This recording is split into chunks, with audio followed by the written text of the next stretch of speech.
नमस्कार, news point लेकर हाजिर हूं मैं राजीव। दोस्तों, राहुल गांधी और कांग्रेस के दो बड़े धमाल आज सियासी माहौल में छाए रहे। दिल्ली एनसीआर में आज कड़ाके की सर्दी के साथ साथ सुबह जब घना कोहरा छाया हुआ था, तब राहुल गांधी उस कोहरे को चीरते हुए हरियाणा के झज्जर में छारा गांव पहुंच गए और वहां अखाड़े में पहलवानों से मुलाकात की। आप जानते हैं कि बीजेपी और मोदी सरकार पर पहलवानों के साथ नाइंसाफी का बड़ा आरोप लगा हुआ है। सरकार ने दिखाने के लिए कुश्ती संघ को भंग तो कर दिया है, लेकिन महिला पहलवानों के साथ यौन शोषण के आरोपी बीजेपी सांसद बृजभूषण शरण सिंह पर अब तक कोई कार्रवाई नहीं की है। पहलवान दुखी और हताश हैं, अपनी इंसाफ की लड़ाई को लेकर सड़कों पर उतरने के लिए मजबूर हैं। लेकिन आज राहुल गांधी ने अखाड़े में पहुंचकर पहलवानों से कहा कि आपको अखाड़े में ही रहना चाहिए, आपकी जगह यहीं पर है, क्योंकि मेडल आप यहीं से पाते हैं, यानी यहां मेहनत करते हैं और फिर आप देश का नाम रोशन करते हैं। सड़क की लड़ाई हम जैसे लोगों को लड़ना चाहिए, न कि आपको लड़ना चाहिए। आपके लिए अखाड़ा सही जगह है। देखिए कितनी बड़ी बात यहां राहुल गांधी कह रहे थे। आपको बता दूं कि राहुल आज करीब 2.5 घंटे तक पहलवानों के बीच रहे और पहलवानों ने और गांव वालों ने उनका जैसा सत्कार किया, राहुल ने उसका भरपूर मजा भी लिया।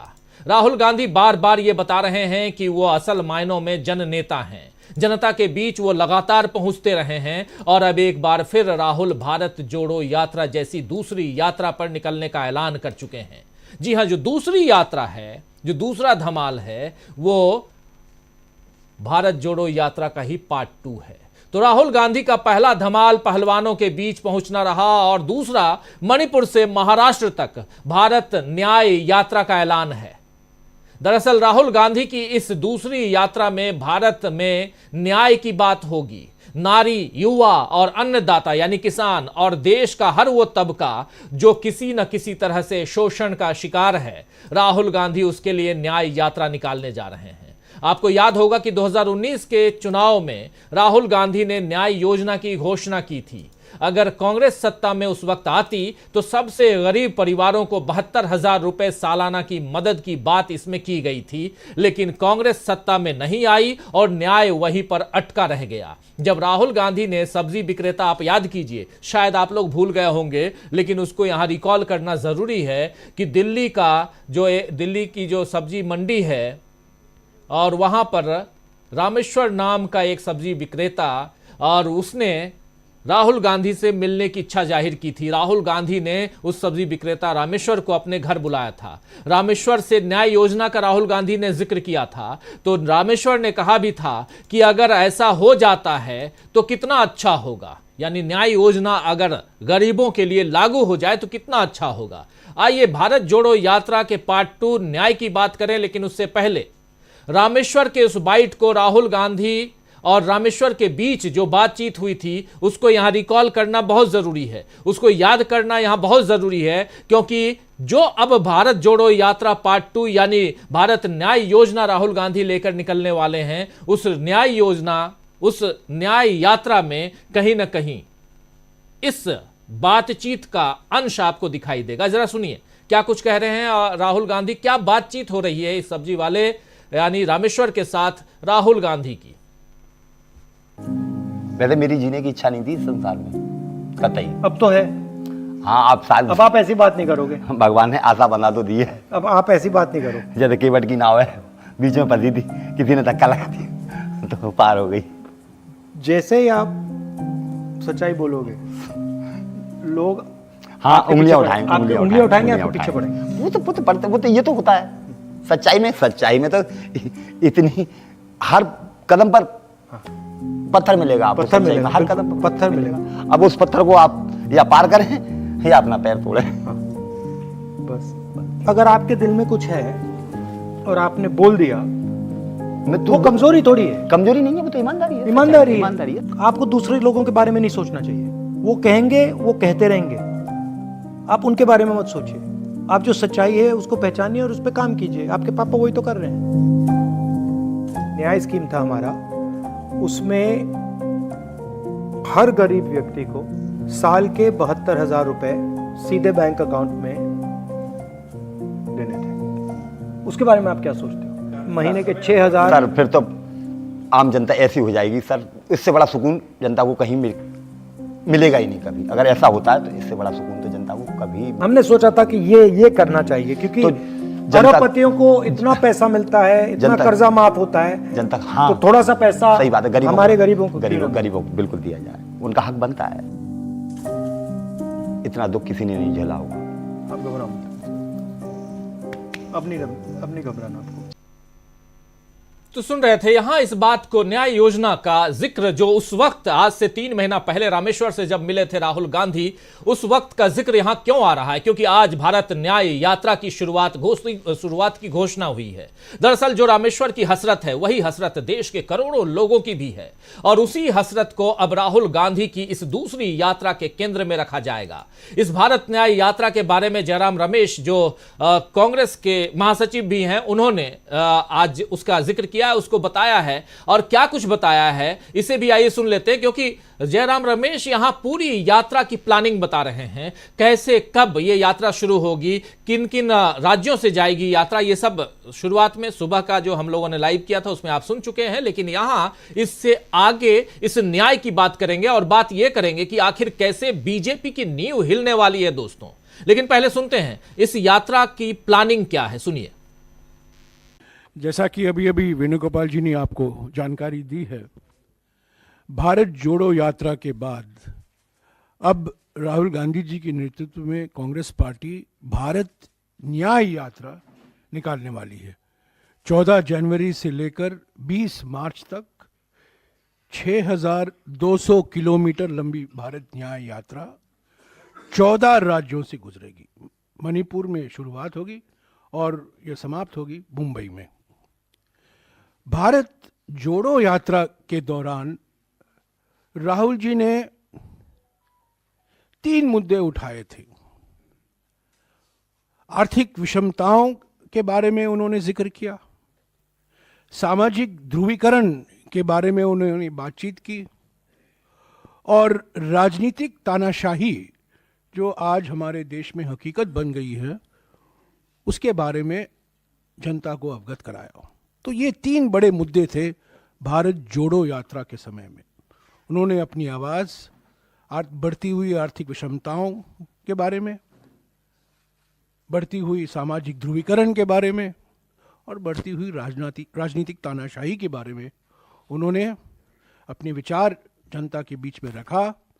वो मन की बात नहीं थी, वो जनता की चिंता थी। लोगों से सुनने के लिए भारत जोड़ो यात्रा निकाला गया था। अब ये यात्रा दूसरे चरण में भारत न्याय यात्रा है। आर्थिक न्याय के लिए, सामाजिक न्याय के लिए और राजनीतिक न्याय के लिए। लोकतंत्र को बचाना है, संविधान को बचाना है। महंगाई और बेरोजगारी से करोड़ों परिवार जो पीड़ित हैं उनको एक नया भविष्य, उज्जवल भविष्य दिखाना है। और फिर से जो समाज को बांटा जा रहा है, समाज को बांटने की प्रक्रिया शुरू करनी है।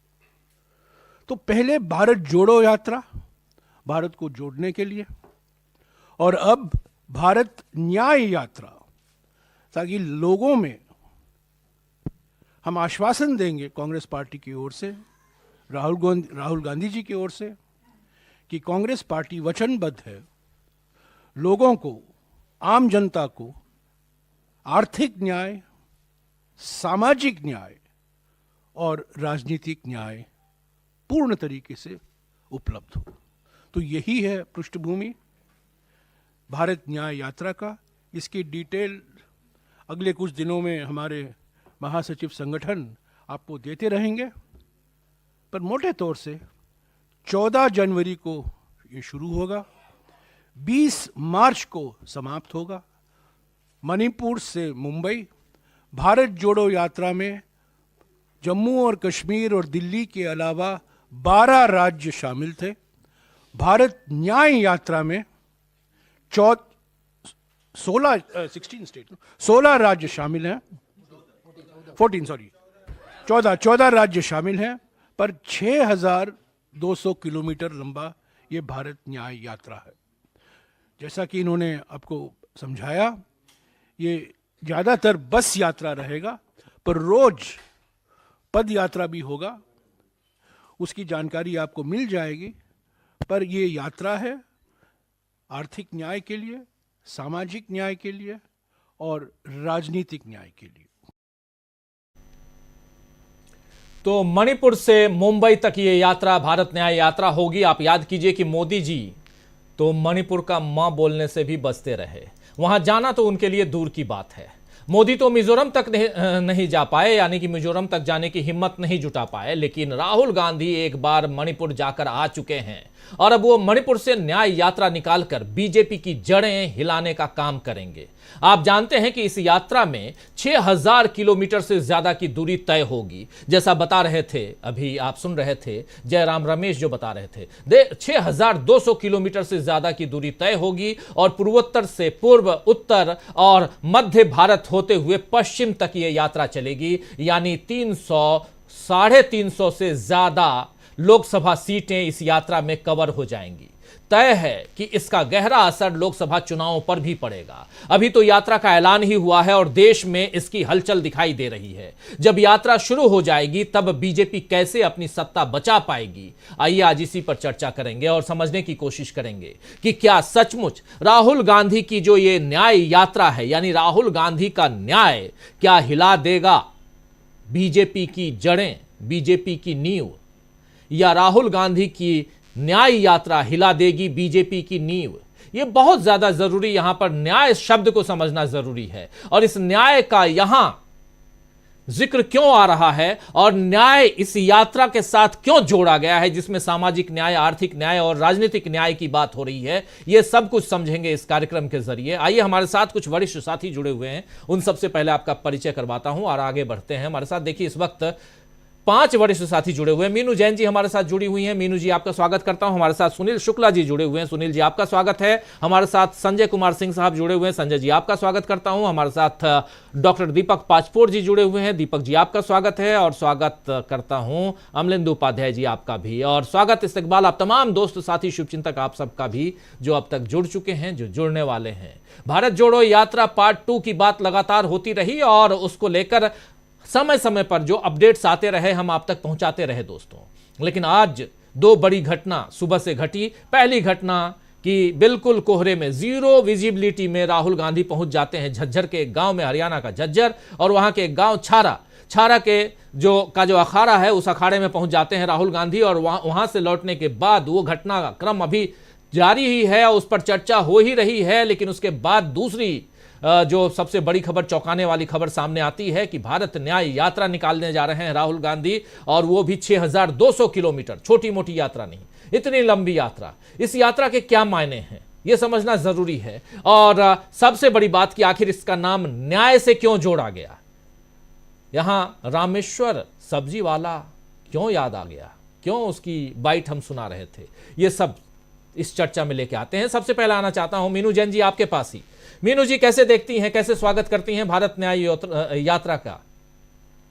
जी हाँ, देखिए मैं अब सबसे पहले तो एक बार और दोहरा देना चाहती हूँ कि आपका चैनल है जिसने भारत यात्रा पार्ट 1, सबसे पहली जो भारत यात्रा हुई थी उसको लगातार कवर किया था, और मैं भी आपकी उस कवरेज में सहभागी रही थी। मैं भी लगातार पार्टिसिपेट करती रही और मैंने तब भी कहा था कि ये जो पद यात्राएं हैं ये राजनीति का एक नया टूल बनने वाली है और इसका एक दूरगामी परिणाम होंगे। हालांकि उस वक्त हमारे YouTube पे भी जो पत्रकार भाई हैं, उन बंधु हैं, उन लोगों को भी मतलब कोई इस पे नजर नहीं आ रहा था पोटेंशियल कि ये एक फ्यूटाइल एक्सरसाइज है, शायद होके और बंद हो जाएगी। मीनू जी आपको शायद याद होगा, मीनू जी शायद आपको याद होगा, हमारे ही कुछ पैनलिस्ट साथी, बड़े अदब के साथ मैं कहूंगा, वो कहते थे राजीव जी आपको इस यात्रा से ज्यादा ही कुछ आप ज़्यादा पाने की कोशिश कर रहे हैं, कि ज़्यादा उम्मीदें पाकर रखे हुए हैं, पाल के रखे हुए हैं। ऐसा कुछ नहीं होने जा रहा है। राहुल गांधी 10 किलोमीटर से या 10 दिन से ज़्यादा नहीं चलेंगे,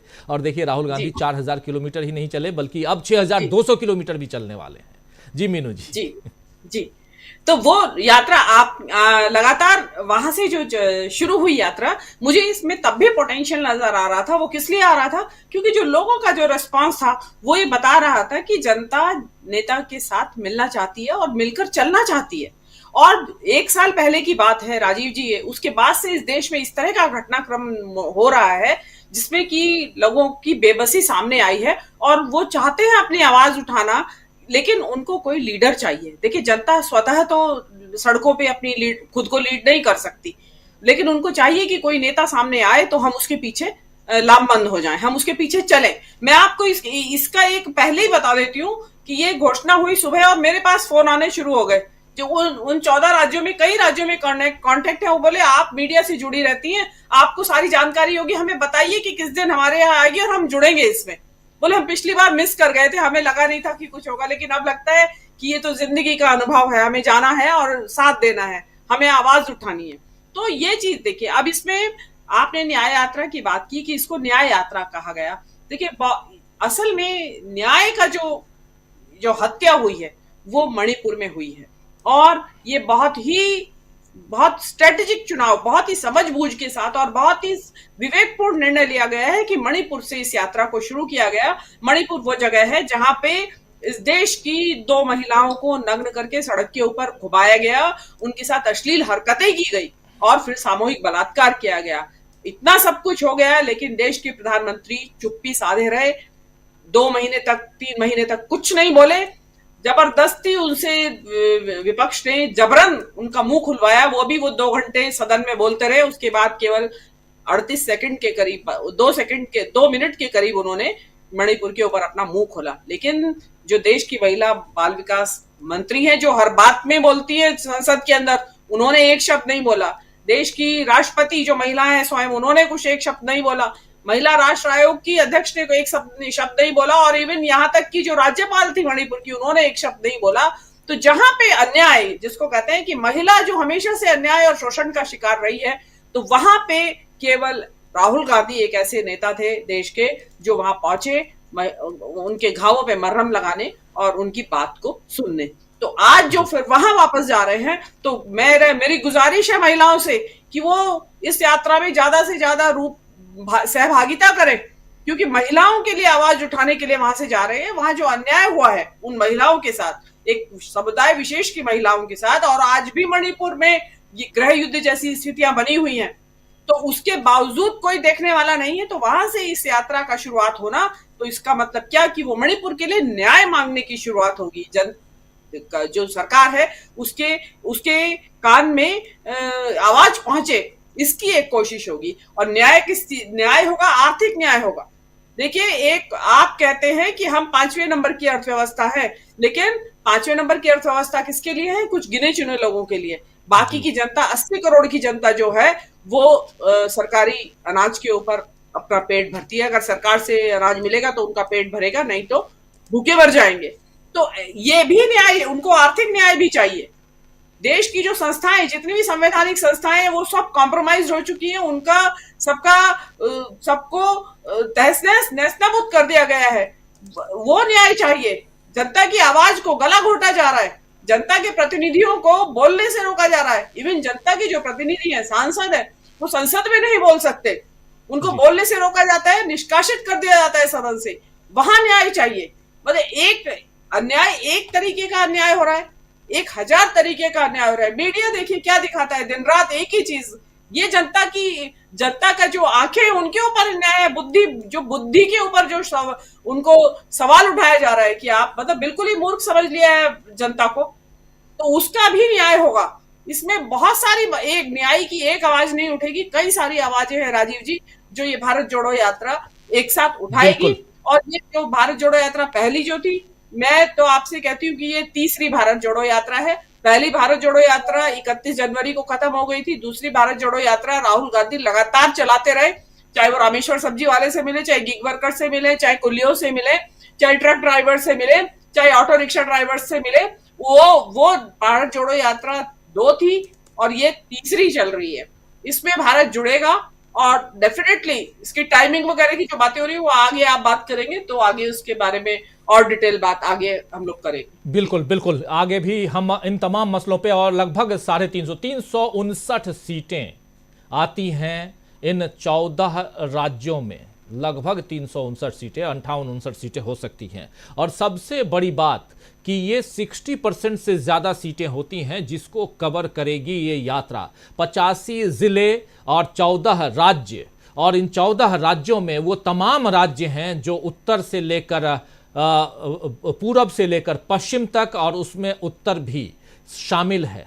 ये तमाम पूर्वोत्तर, जहां से शुरुआत हो रही है मणिपुर, मेघालय, मणिपुर, फिर नागालैंड, फिर असम, मेघालय, उसके बाद फिर पश्चिम बंगाल, फिर बिहार, झारखंड, ओडिशा, छत्तीसगढ़। ये देखिए मैप सामने है, और इस मैप में कैसे कैसे ये यात्रा गुजरेगी वो उसका यहाँ जिक्र है पूरा। मणिपुर से नागालैंड, नागालैंड से असम, असम से मेघालय, मेघालय से फिर पश्चिम बंगाल, पश्चिम बंगाल से फिर बिहार, बिहार से झारखंड, झारखंड से ओडिशा, ओडिशा से छत्तीसगढ़, छत्तीसगढ़ से उत्तर प्रदेश, उत्तर प्रदेश से फिर मध्य प्रदेश, मध्य प्रदेश से राजस्थान, राजस्थान से फिर गुजरात, और गुजरात से महाराष्ट्र का मुंबई, जहां ये समापन होगा। म से म तक, मणिपुर से मुंबई तक समापन। मणिपुर की राजधानी इम्फाल, इम्फाल से शुरुआत होगी, जहां 14 तारीख को झंडा फहराएंगे कांग्रेस पार्टी के राष्ट्रीय अध्यक्ष मल्लिकार्जुन खड़गे, और उनका साथ देंगे, उस झंडे को आगे लेकर बढ़ेंगे राहुल गांधी और लेकर आएंगे मुंबई तक।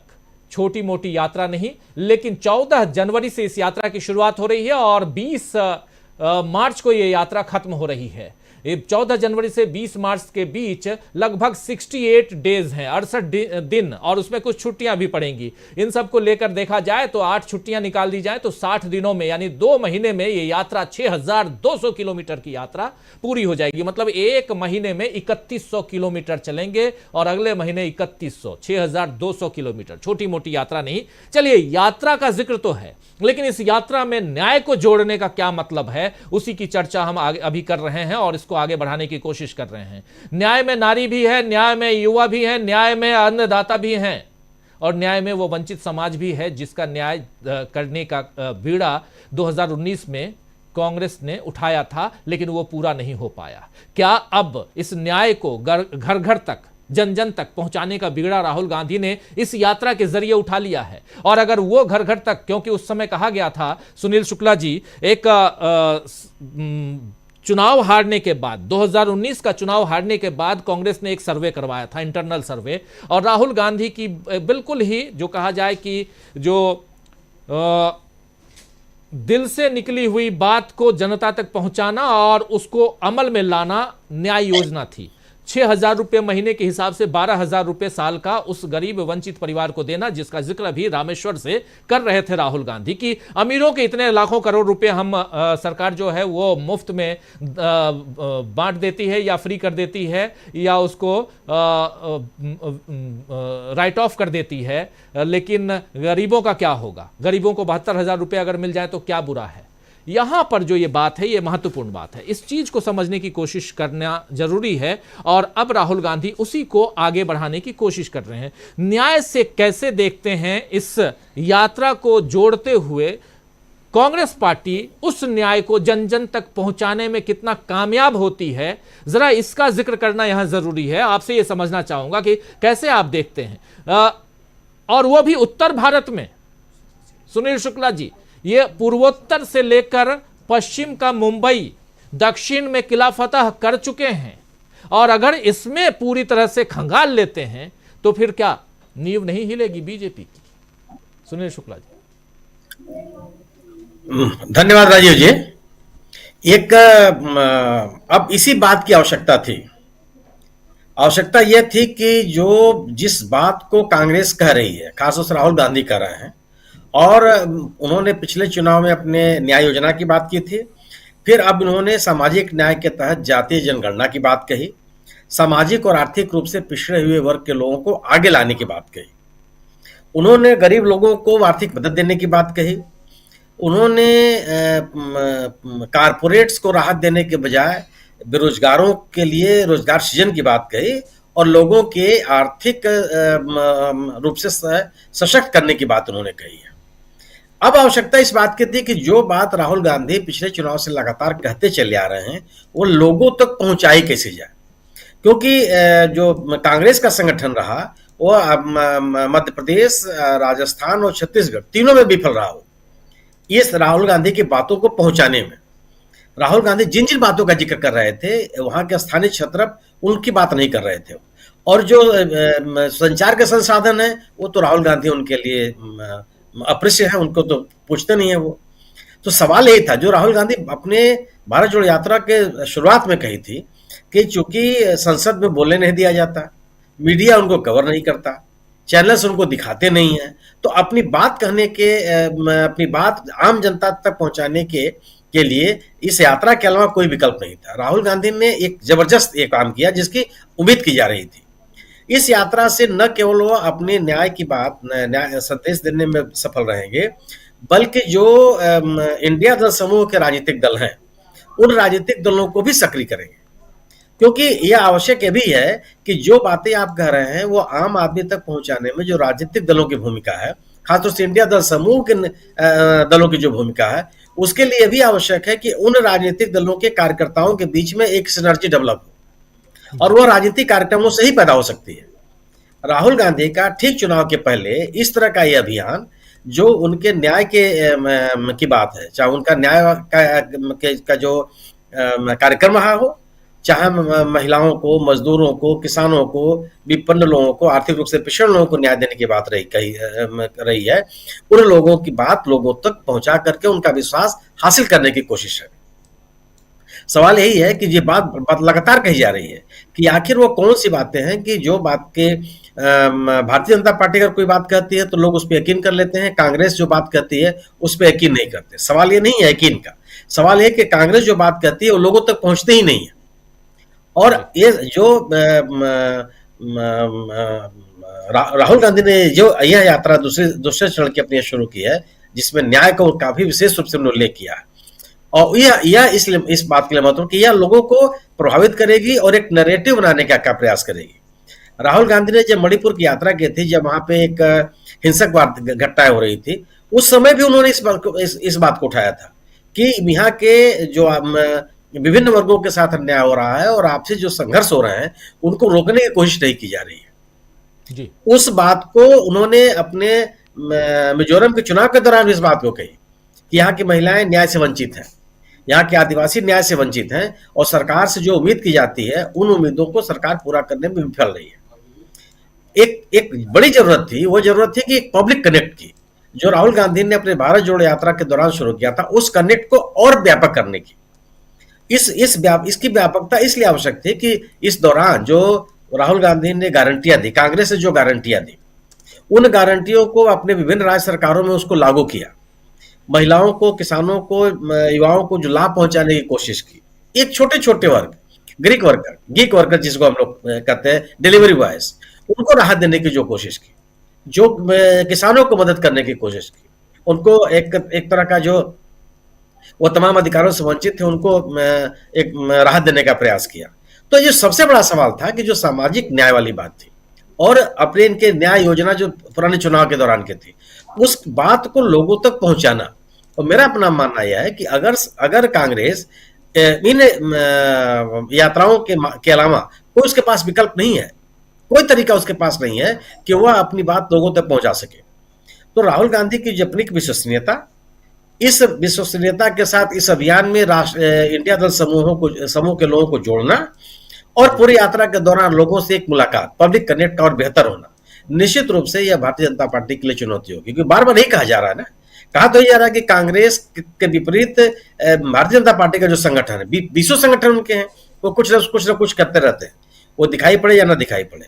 राहुल गांधी की इस यात्रा से यह नैरेटिव बनेगा कि कांग्रेस और इंडिया दल समूह के लोग लोगों तक पहुंचने का प्रयास कर रहे हैं, और इस यात्रा में अगर इंडिया दल समूह के लोगों की सक्रियता बढ़ेगी, जिसकी उम्मीद भी की जा रही है, क्योंकि अधिकांश ऐसे राज्य हैं जिसमें इंडिया दल समूह के राजनीतिक दलों की मजबूत उपस्थिति है, वो अगर उनकी एक सक्रियता बनती है तो एक बड़ा नैरेटिव बनाएगा ये, और जो जिस न्याय की बात कांग्रेस या इंडिया दल समूह लगातार कहता चला रहा है उसका असर होगा, और वह असर लोगों को इस विपक्षी अलायंस के प्रति आकर्षित करेगा, और यह लोगों को यह समझने में उनको राहत मिलेगी कि आखिर बीजेपी की गारंटी और इस कांग्रेस की गारंटी में मौलिक फर्क क्या है, तात्कालिक फायदे कितने हैं, और किस तरह से सभी लोगों को कांग्रेस जोड़ने का प्रयास, एक समेकित न्याय की बात कर रही है।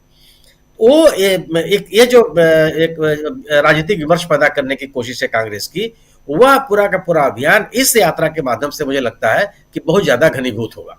जी जी बिल्कुल बिल्कुल, आप सही कह रहे हैं। बहुत कुछ इस यात्रा से मिलने जा रहा है, और खासकर इंडिया और इंडिया के गठबंधन जो है वो, और कांग्रेस की ये जो पहल है, इस पहल को कहीं ना कहीं साथ देते हुए नजर आएगा इंडिया का आएंगे पूरे इंडिया के दल। यहाँ हमारे साथ स्टूडियो में जुड़ गए हैं राहुल लाल जी, आपका स्वागत करता हूँ इस कार्यक्रम में। और चर्चा हम कर रहे हैं भारत न्याय यात्रा की। राहुल गांधी भारत जोड़ो यात्रा निकाले थे, अब दूसरी यात्रा जो निकल रही है वो न्याय की यात्रा, और न्याय के क्या मायने हैं यही हम समझने की कोशिश कर रहे हैं। एक बार पहले संजय जी आपके पास आना चाहता हूं, इस न्याय के क्या मायने आपको लग रहे हैं, क्या कुछ आप देख रहे हैं? और न्याय के अंदर जो निहितार्थ बहुत बड़े हैं, यहां पर बहुत अलग अलग बातें कही जा रही हैं। NYAY को लेकर के भी जोड़ा जा रहा है, उसमें N से नारी, Y से यूथ या युवा, A से अन्नदाता, ऐसे भी जोड़ा जा रहा है कि ये तमाम चीजें अंदर आ रही हैं, समाहित हो रही हैं। और वंचित समाज के लोगों को, यहाँ जो हाशिए पर जो लोग हैं उनको लेकर आना। दूसरा, वो न्याय जो देना चाहते थे, दिलाना चाहते थे राहुल गांधी 2019 में, अगर जीत जाती उनकी पार्टी तो वो नहीं दिला पाए। अब 2024 को उस न्याय के जरिए ही वो सत्ता की चाबी जो है अपने हाथ में लेना चाहते हैं, और लेकिन उसके लिए सबसे पहले इस न्याय योजना को जन जन तक पहुंचाना है। और उसके लिए पूर्वोत्तर से लेकर पश्चिम तक, और साथ में जो उत्तर और पूरब का जो हिंदी पट्टी है, इस हिंदी पट्टी से बेहतर और क्या हो सकता है, क्योंकि 60% इधर ही, और उस 60% सीटों को कवर करना छोटी मोटी बात नहीं हो सकती, जिसमें फिर से मध्य प्रदेश, उत्तर प्रदेश, छत्तीसगढ़, राजस्थान, गुजरात, ये तमाम राज्य होंगे और सारे हिंदी पट्टी के राज्य हैं। कैसे देखा जाए इस न्याय को, और यहां से जो न्याय लेकर के, क्योंकि सुबह सुबह जब अखाड़े में पहुंचते हैं राहुल गांधी तो वहां भी कहते हैं कि सड़कों पे न्याय के लिए हम बैठे हैं, आपका काम है अखाड़े में मेहनत करना, पहलवानों को कह रहे हैं। वहां भी वो न्याय की बात कर रहे हैं। रामेश्वर से मिलते हैं तब भी वो न्याय की बात करते हैं। तो हर अलग अलग जगह, ये देखिए, मूली देकर के स्वागत किया गया था उस समय राहुल गांधी का। सुबह सुबह फूल नहीं मिले, कुछ और नहीं मिला, तो मूली खेतों से बिल्कुल जो निकाल करके वहीं खेत से लेके आए, और चलिए उसको दे रहे हैं राहुल गांधी को। उसके अलावा गिलास भर दूध पिला रहे हैं राहुल गांधी को, खाना खिला रहे हैं। ये सारी चीजें, सारी जो घटनाक्रम है सुबह का, 2.5 घंटे तक राहुल गांधी यहाँ रहते हैं, तो एक हम लोगों ने देखा। लेकिन उसके बाद जिस न्याय की बात, जिसको जन जन तक पहुंचाने की कोशिश राहुल गांधी कर रहे हैं, उसमें अब वो कितना सफल होते हुए दिखाई देंगे। और यहां से 2024 का सफर कितना आसान, कितना मुश्किल, संजय जी? मैं तो ये देख रहा हूं कि मोदी जी की सफलता राहुल गांधी की को बदनाम करने में है, और उसकी शुरुआत ही हुई थी 2013 से। राहुल गांधी को या कांग्रेस को कमजोर कहना, बदनाम करना, भ्रष्ट बताना, और इससे शुरुआत हुई थी। और लगातार ये हुआ। 2019 में राहुल गांधी की योजना जो थी, न्याय योजना, बहुत ही अच्छी थी, सोच समझकर बनाई गई थी। उसके वो आर्थिक रूप से कैसे इम्प्लीमेंटेबल है और कैसे उसका फायदा होगा और कैसे वो कंटिन्यू किया जा सकता है, ये सब बताया गया था। लेकिन हमारे देश की जो मीडिया है उसने लोगों को बताया नहीं, और अगर वो लोगों तक पहुंचा नहीं तो जाहिर है उसका फायदा लोगों को पता नहीं चला और लोगों ने उसको नहीं चुना। तो वो एक चीज था। और लेकिन उसको प्रचारित ये किया गया कि लोगों ने राहुल गांधी की योजना को खारिज कर दिया, लोगों ने राहुल गांधी की योजना नहीं ली। नतीजा ये हुआ कि लोगों को जो नगद पैसे मिल रहे थे 6-8 हजार रुपए, वो तो नहीं मिले, और मुफ्त के राशन पर संतोष करना पड़ा। और कहा यह जा रहा है कि हम जनता को नमक खिला रहे हैं और जनता नमक की कीमत अदा कर रही है। तो ये पूरी राजनीति है, और जिसको एकदम अलग दिशा दे दी गई है। राजनीति में आने का मतलब, या राजनीति में रहने का मतलब, या सरकार चलाने का मतलब सिर्फ अगली बार चुनाव जीतना नहीं होता है। जनता की सेवा करनी होती है, जनता को सेवा देनी होती है, और सर्विसेज जो शासन व्यवस्था चलाना होता है। तो ये पूरी सरकार जो 10 साल से, उसने अगला चुनाव जीतने की व्यवस्था तो की है, लेकिन शासन व्यवस्था क्या की है और सरकार चलाया तो क्या किया या क्या जनता को मिला, उसकी कोई बात ही नहीं है। आम जनता नहीं करती, आम जनता सरकार से नहीं पूछ सकती, प्रधानमंत्री प्रेस कॉन्फ्रेंस नहीं करते हैं, वो मन की बात करके अपनी बात बता देते, वगैरह वगैरह। ये सब उनकी राजनीति है, उनकी अपनी कार्यशैली है। लेकिन जिसका काम था सवाल उठाना, वो तो सवाल उठाना छोड़ ही दिया है। वो तो सवाल तो नहीं ही उठाता है, लगभग प्रचारक की भूमिका में है। जो कुछ भी कहा जाए वो हमेशा सरकार की तरफ से आ जाता है, और या पार्टी की तरफ से आ जाता है, और लगभग प्रचारक की भूमिका में हर मामले में। कई खबरों से मैं उसको दिखा सकता हूं, कई खबरों से उसको साबित किया जा सकता है, तो वो अपनी जगह है। ऐसे में राहुल गांधी के पास और कांग्रेस के पास जब मीडिया बिल्कुल आंख बंद करके अपोजिट एक पार्टी को सपोर्ट कर रहा है और दूसरी पार्टी को के खिलाफ है, वहां मुद्दा है ही नहीं, एक को सपोर्ट करना है, एक के खिलाफ होना है। जब ऐसा हो गया है तो राहुल गांधी के लिए चुनाव लड़ना है अगर, तो जनता के पास सीधे जाना और सीधे संपर्क करने के अलावा कोई विकल्प नहीं था। और ये राहुल गांधी अफोर्ड कर सकते थे कि वो कर रहे हैं। राहुल गांधी लोगों से मिल सकते हैं, लोगों के बीच में जा सकते हैं, इसलिए जा रहे हैं। और मुझे याद है पिछली बार ये मतलब मुझे याद नहीं है पार्टी की तरफ से या वैसे ऑफिशियली तो शायद नहीं, लेकिन लोगों ने कहा था कि फला नेता एक दिन चल के दिखाएं, फला नेता 10 किलोमीटर चल के दिखाएं, वगैरह वगैरह। तो जाहिर है यहाँ उनके पास वैसी योग्यता क्षमता नहीं है, तो वो ये कर ही नहीं सकते। उन्होंने वहां से किसी ने ऐसा नहीं किया, और जनता के पास जाने का और जनता के बीच मिलने का वहां है ही नहीं। मतलब यहाँ तो ये है कि एक आदमी को इतना बड़ा बना दिया गया है कि उसका नंबर 2 और नंबर 3 भी उसके साथ रहता है तो फूल उसी पे गिरता है। खैर वो सब उनका अपना मामला है। लेकिन अगर ऐसी स्थिति में राहुल गांधी 6000 किलोमीटर की यात्रा कर रहे हैं या करने की योजना बनाई है तो बहुत बड़ी बात है, और जाहिर है उनको इसका लाभ मिलेगा और ये जनता देखेगी, और जनता सीधे अपनी आंखों से देखेगी। इसके लिए अखबार और टेलीविजन चैनल की जरूरत नहीं रहेगी।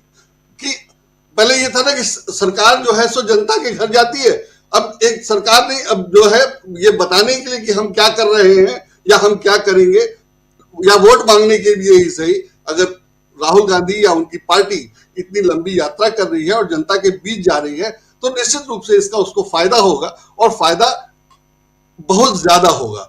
सबसे बड़ी बात है इसमें कि आर्थिक, सामाजिक और राजनीतिक तीनों तरह के न्याय की बात है। और जाहिर है कि आम जनता को या गरीबों को ये तीनों उपलब्ध नहीं है या तीनों उसके लिए जरूरी है, तब उसकी बात की जा रही है। सरकार का ये काम था कि जनता के साथ आर्थिक न्याय हो, सामाजिक न्याय हो, राजनीतिक न्याय हो, और 10 साल ये कहने के लिए कि मैं ये कर दूंगा वो कर दूंगा, और सबको 15 लाख रुपए ही आकर के विदेश से मिलना था क्योंकि भ्रष्टाचार यहाँ नहीं होना था। तो अगर भ्रष्टाचार नहीं हुआ है, अगर माने अव्वल तो हम लोग मानते नहीं कि भ्रष्टाचार नहीं हुआ, भ्रष्टाचार हो ही रहा है, लेकिन अगर मान लिया जाए कि नहीं हुआ है तो उससे फायदा क्या हुआ, और कांग्रेस के भ्रष्टाचार से नुकसान क्या था, इस पे भी कोई बात करने को तैयार नहीं है। अगर इस पे भी बात की जाती, अगर जो इंडिपेंडेंट ऑब्जर्वर्स हैं वो अगर इस पर भी बात करें कि कांग्रेस के भ्रष्टाचार से नुकसान क्या था और बीजेपी के ईमानदारी से क्या फायदा हुआ, तो मुझे लगता है तब भी कुछ नहीं निकल के आएगा। और चुनाव के लिए इन सारी चीजों पर बातचीत होनी चाहिए थी, लेकिन इन पर बात नहीं होती है। और कहा यह जा रहा है कि अगर कांग्रेस को ईवीएम से शिकायत है तो कांग्रेस को सड़क पर उतरना चाहिए। क्यों कांग्रेस को सड़क पर उतरना चाहिए? अगर मेरा वोट सही जगह पे नहीं जा रहा है तो मुझे क्यों नहीं बोलना चाहिए? अगर चुनाव आयोग को शिकायत मिली कि वोट सही जगह नहीं जा रहा तो चुनाव आयोग को कार्यक्रम क्यों नहीं कार्रवाई करनी चाहिए? ये अपेक्षा क्यों कि कांग्रेस को शिकायत करनी चाहिए या चुनाव बायकॉट की घोषणा करनी चाहिए या सड़क पर उतरना चाहिए? सरकार को क्यों नहीं करना चाहिए और चुनाव आयोग को क्यों नहीं करना चाहिए? तो सारी चीजों को इस तरह से मोड़ दिया गया है कि जो करे वो कांग्रेस ही करे, वो अपने कार्यकर्ताओं को सड़क पर उतार दे और ये लाठी चलाने का इनको मौका मिल जाए, उनको पिटवाने का मौका मिल जाए ताकि सबको चुनाव के पहले पीट पाट के बंद कर दे। तो ये स्थिति बना दी गई है और चाहते हैं सब लोग और समझते हैं कि दूसरा कोई समझ नहीं रहा है। तो ऐसी स्थिति में बहुत मुश्किल है कि चुनाव लेवल प्लेइंग फील्ड जो होना चाहिए वो है ही नहीं। तो उसमें राहुल गांधी के लिए ये काम बहुत मुश्किल है और मुझे नहीं लगता कि पैसे के हिसाब से कार्यकर्ताओं को संगठित करने के लिहाज से ये कोई छोटा मोटा काम है। तो ये करना पड़ रहा है। मैं नहीं कह रहा कि वो बहुत शौक से कर रहे हैं, अगर उनको ये नहीं करना पड़ता तो वो दूसरे तरह से और अच्छे काम कर सकते थे जो और ज्यादा फायदेमंद होता, लेकिन चूंकि उनको करना पड़ रहा है तो वो कर रहे हैं। और मुझे लग रहा है कि वर्तमान स्थितियों में जब सबको परेशान किया जा रहा है, सबको चुन चुन कर तंग किया जा रहा है, वैसे समय में उन्होंने दोबारा ऐसी योजना बनाई तो बहुत अच्छी योजना बनाई और इससे पता चलता है कि पार्टी में या संगठन में ताकत कितनी है और वो दिखाई दे रहा है। बेशक इससे सब लोग सक्रिय हो जाएंगे और उसका फायदा मिलेगा और निश्चित रूप से उसका फायदा मिलेगा, वो अगले चुनाव परिणाम में दिखाई देगा। लेकिन बीजेपी उसका काउंटर कैसे करती है वो हमेशा मेरे लिए चिंता का विषय रहता है और वो कुछ ना कुछ उसमें निकल के आएगा। जैसे आज का एक उदाहरण है कि 300 लोगों के साथ 300 भारतीय नागरिकों के साथ एक विमान दुबई से चला, निकारागुआ जाना था, उसको फ्रांस रोक दिया गया। क्यों रोका गया? और वो फ्रांस, ये 3 दिन 4 दिन हो गए, कोई खबर भारतीय अखबारों में, मीडिया में नहीं है, सरकार ने ऑफिशियली कुछ नहीं बताया। चौथे दिन जब वो जो विमान जिसमें 300 लोग सवार थे मुंबई पहुंचा तो सरकार ने कुछ नहीं बताया और मीडिया ने किसी यात्री से पूछकर ये बताने की कोशिश नहीं की कि भाई माजरा क्या है। और अखबारों में खबर ये छपी है कि लोगों को बताया गया था कि इस गेट से निकलेंगे, दूसरे गेट से निकाल दिया गया। तो सरकार क्या काम कर रही है? छोटा मोटा मामला नहीं है कि 300 लोग जा रहे थे एक जगह से दूसरी जगह और उनको वापस भारत भेज दिया गया। जाहिर है वो ह्यूमन ट्रैफिकिंग का मामला है, उसमें कितने लोग इन्वॉल्व होंगे, कितने दलाल होंगे, माजरा क्या था, आप क्यों अपने 300 लोगों को किसी एक देश में डंप करना चाह रहे थे, वगैरह वगैरह। इसमें जाहिर है सरकार को बिना बोले बिना पूछे स्पष्टीकरण देना चाहिए। 4 दिन हो गए, नहीं आया स्पष्टीकरण, तो नहीं आया, मीडिया ने पूछा नहीं और सरकारी अधिकारियों ने ये व्यवस्था कर दी कि जो लोग उस विमान से उतरे वो दूसरे गेट से निकल जाए और पत्रकार दूसरी गेट पे खड़े रह गए। तो ये सरकार, ये व्यवस्था है सरकारी और प्लस सपोर्टर्स की, जिसमें सरकार के खिलाफ या सरकार के पर सवाल उठाने की कोई व्यवस्था ही नहीं है, कोई गुंजाइश ही नहीं है। तो ऐसे माहौल में अगर राहुल गांधी चुनाव लड़ रहे हैं, लड़ने की कोशिश कर रहे हैं, तो मुझे लगता है कि वही काफी है। अगर कोई ये कह देता कि नहीं मुझे नहीं लड़ना इस व्यवस्था में, तो हम लोग क्या कर सकते हैं? हम लोग जबरदस्ती थोड़ी कर सकते हैं कि नहीं आप आइए लड़िए, हमारा नेतृत्व कीजिए।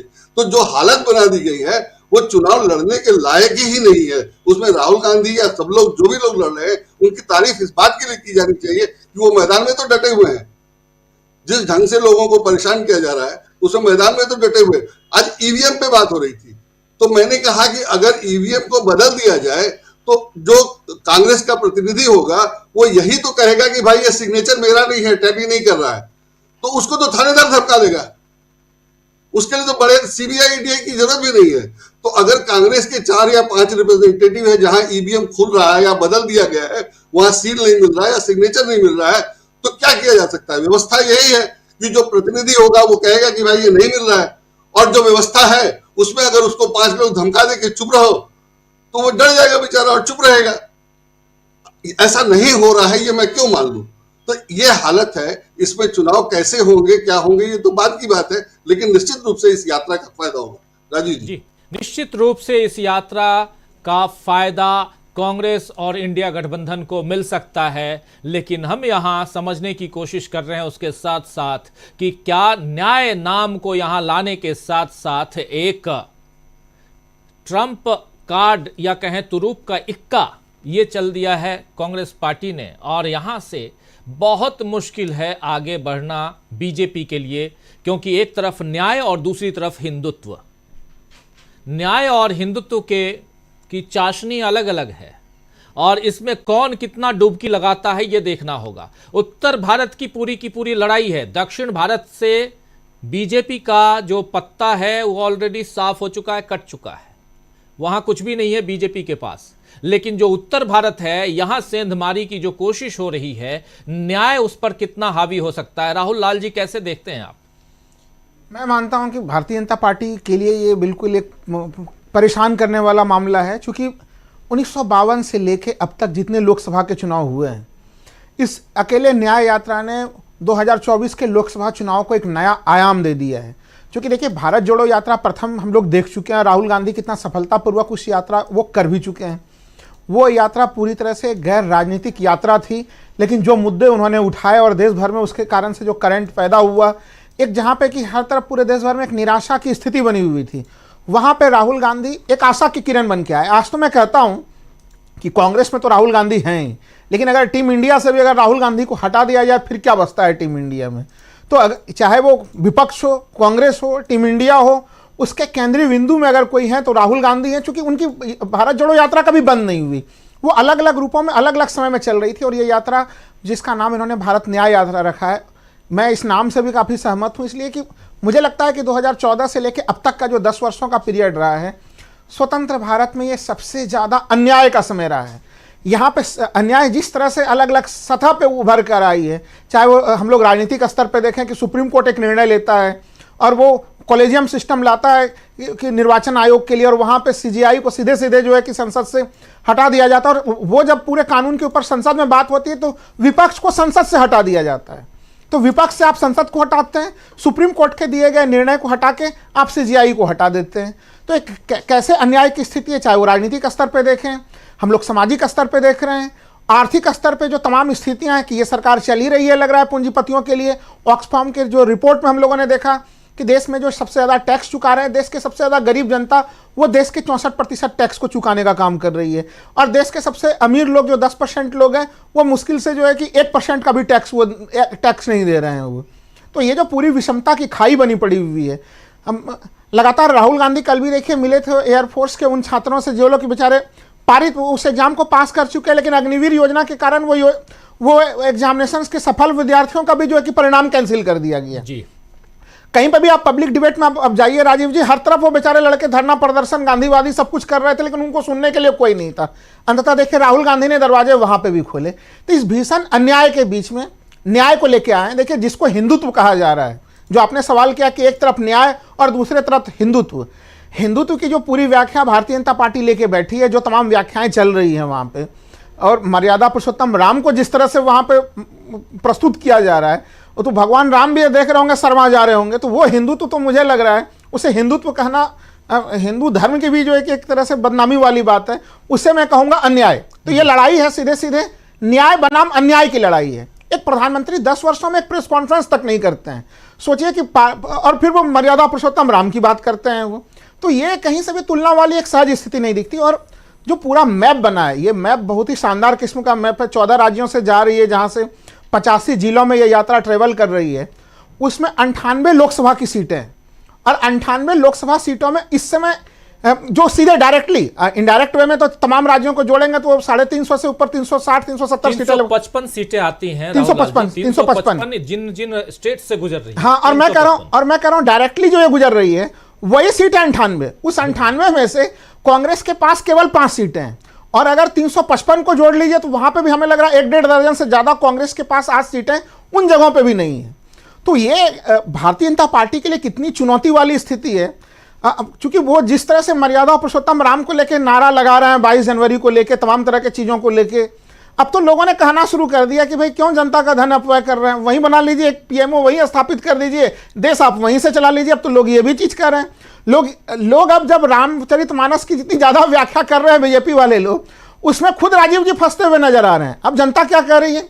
जनता कह रही कि भाई क्या राम राज्य में बेरोजगारी थी, क्या राम राज्य में महंगाई थी, क्या राम राज्य में इस तरह से जो है कि अमीर और गरीब के बीच में ये शोषण की व्यवस्था थी, क्या राम राज्य में इस प्रकार से अपारदर्शिता की स्थिति थी, क्या भगवान राम अगर होते तो क्या वो इस तरह से प्रेस कॉन्फ्रेंस करने से 10 वर्षों से भागे हुए होते? तो लोग अब जो रामचरितमानस में जो एक आदर्श राज्य की कल्पना की गई है, उस आदर्श राज्य से खुद बीजेपी की तुलना कर रहे हैं। तो आप सोच के देखिए कि लोगों को उसी मानक पर समझ में आ रहा है कि ये शासन कितना अन्याय वाला व्यवस्था का शासन रहा है ये। और इस स्थिति में भारत जोड़ो यात्रा में देखिए हम लोगों ने देखा है कि राहुल गांधी हर किसी के लिए उम्मीद की किरण होते हैं। हम लोगों ने तो पूरा का पूरा, आप तो देखिए उसमें अलग अलग जगहों पे आप राजीव जी फील्ड में भी मौजूद थे, लगातार जो है कि उसमें हम लोग चर्चा कर रहे थे।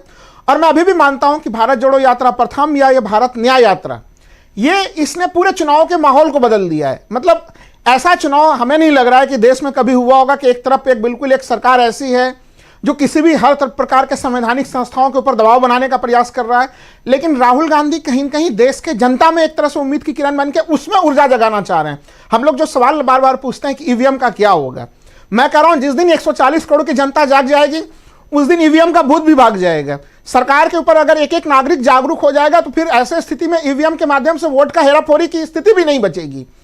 लेकिन ये जनता को जगाने के लिए सबसे बेस्ट मौका, हम लोगों ने देखा है कि भारत जोड़ो यात्रा जो कि गैर राजनीतिक यात्रा थी उसके भी राजनीतिक परिणाम मिले। आज तेलंगाना की स्थिति देख लीजिए, दक्षिण भारत में पूरी की पूरी तरह से अगर भारतीय जनता कर्नाटक को देखिए ताला लग गया, यानी भारतीय जनता पार्टी के लिए नो एंट्री के लिए सीधे सीधे वहां पे दरवाजे लग गए।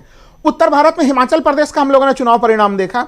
ऐसे स्थिति में राजीव जी हमें तो इसमें गुजरात, जब मैं नक्शे में देख रहा था कि भारत जोड़ो यात्रा गुजरात जा रही है, तो हम लोग पिछले डिबेट में चर्चा भी कर रहे थे, यानी कांग्रेस ने कमर कस ली है कि गुजरात भी अब जो विधानसभा चुनाव में जो हुआ सो हुआ, गुजरात से भी कांग्रेस जो है कि सीटें निकाल के लाएंगी। अगर कांग्रेस इस प्लान के साथ है कि हमें गुजरात से भी सीटें निकालनी है उत्तर प्रदेश में आप सोच के देखिए कि इस कारण से सहयोगियों में एक उम्मीद की किरण, ये यात्रा उत्तर प्रदेश भी जा रही है, बिहार में भी है, पश्चिम बंगाल में भी है, जहां पे टीम इंडिया के अलग अलग बड़े बड़े सहयोगी मौजूद हैं, वहां पे उन जगहों पे ये यात्रा जा रही है। तो बीजेपी के लिए तो चिंता की लकीर होगी, क्योंकि उनके पास 10 वर्षों का कोई रिपोर्ट कार्ड लेके नहीं घूम रहे हैं, क्योंकि रिपोर्ट कार्ड तो है ही नहीं।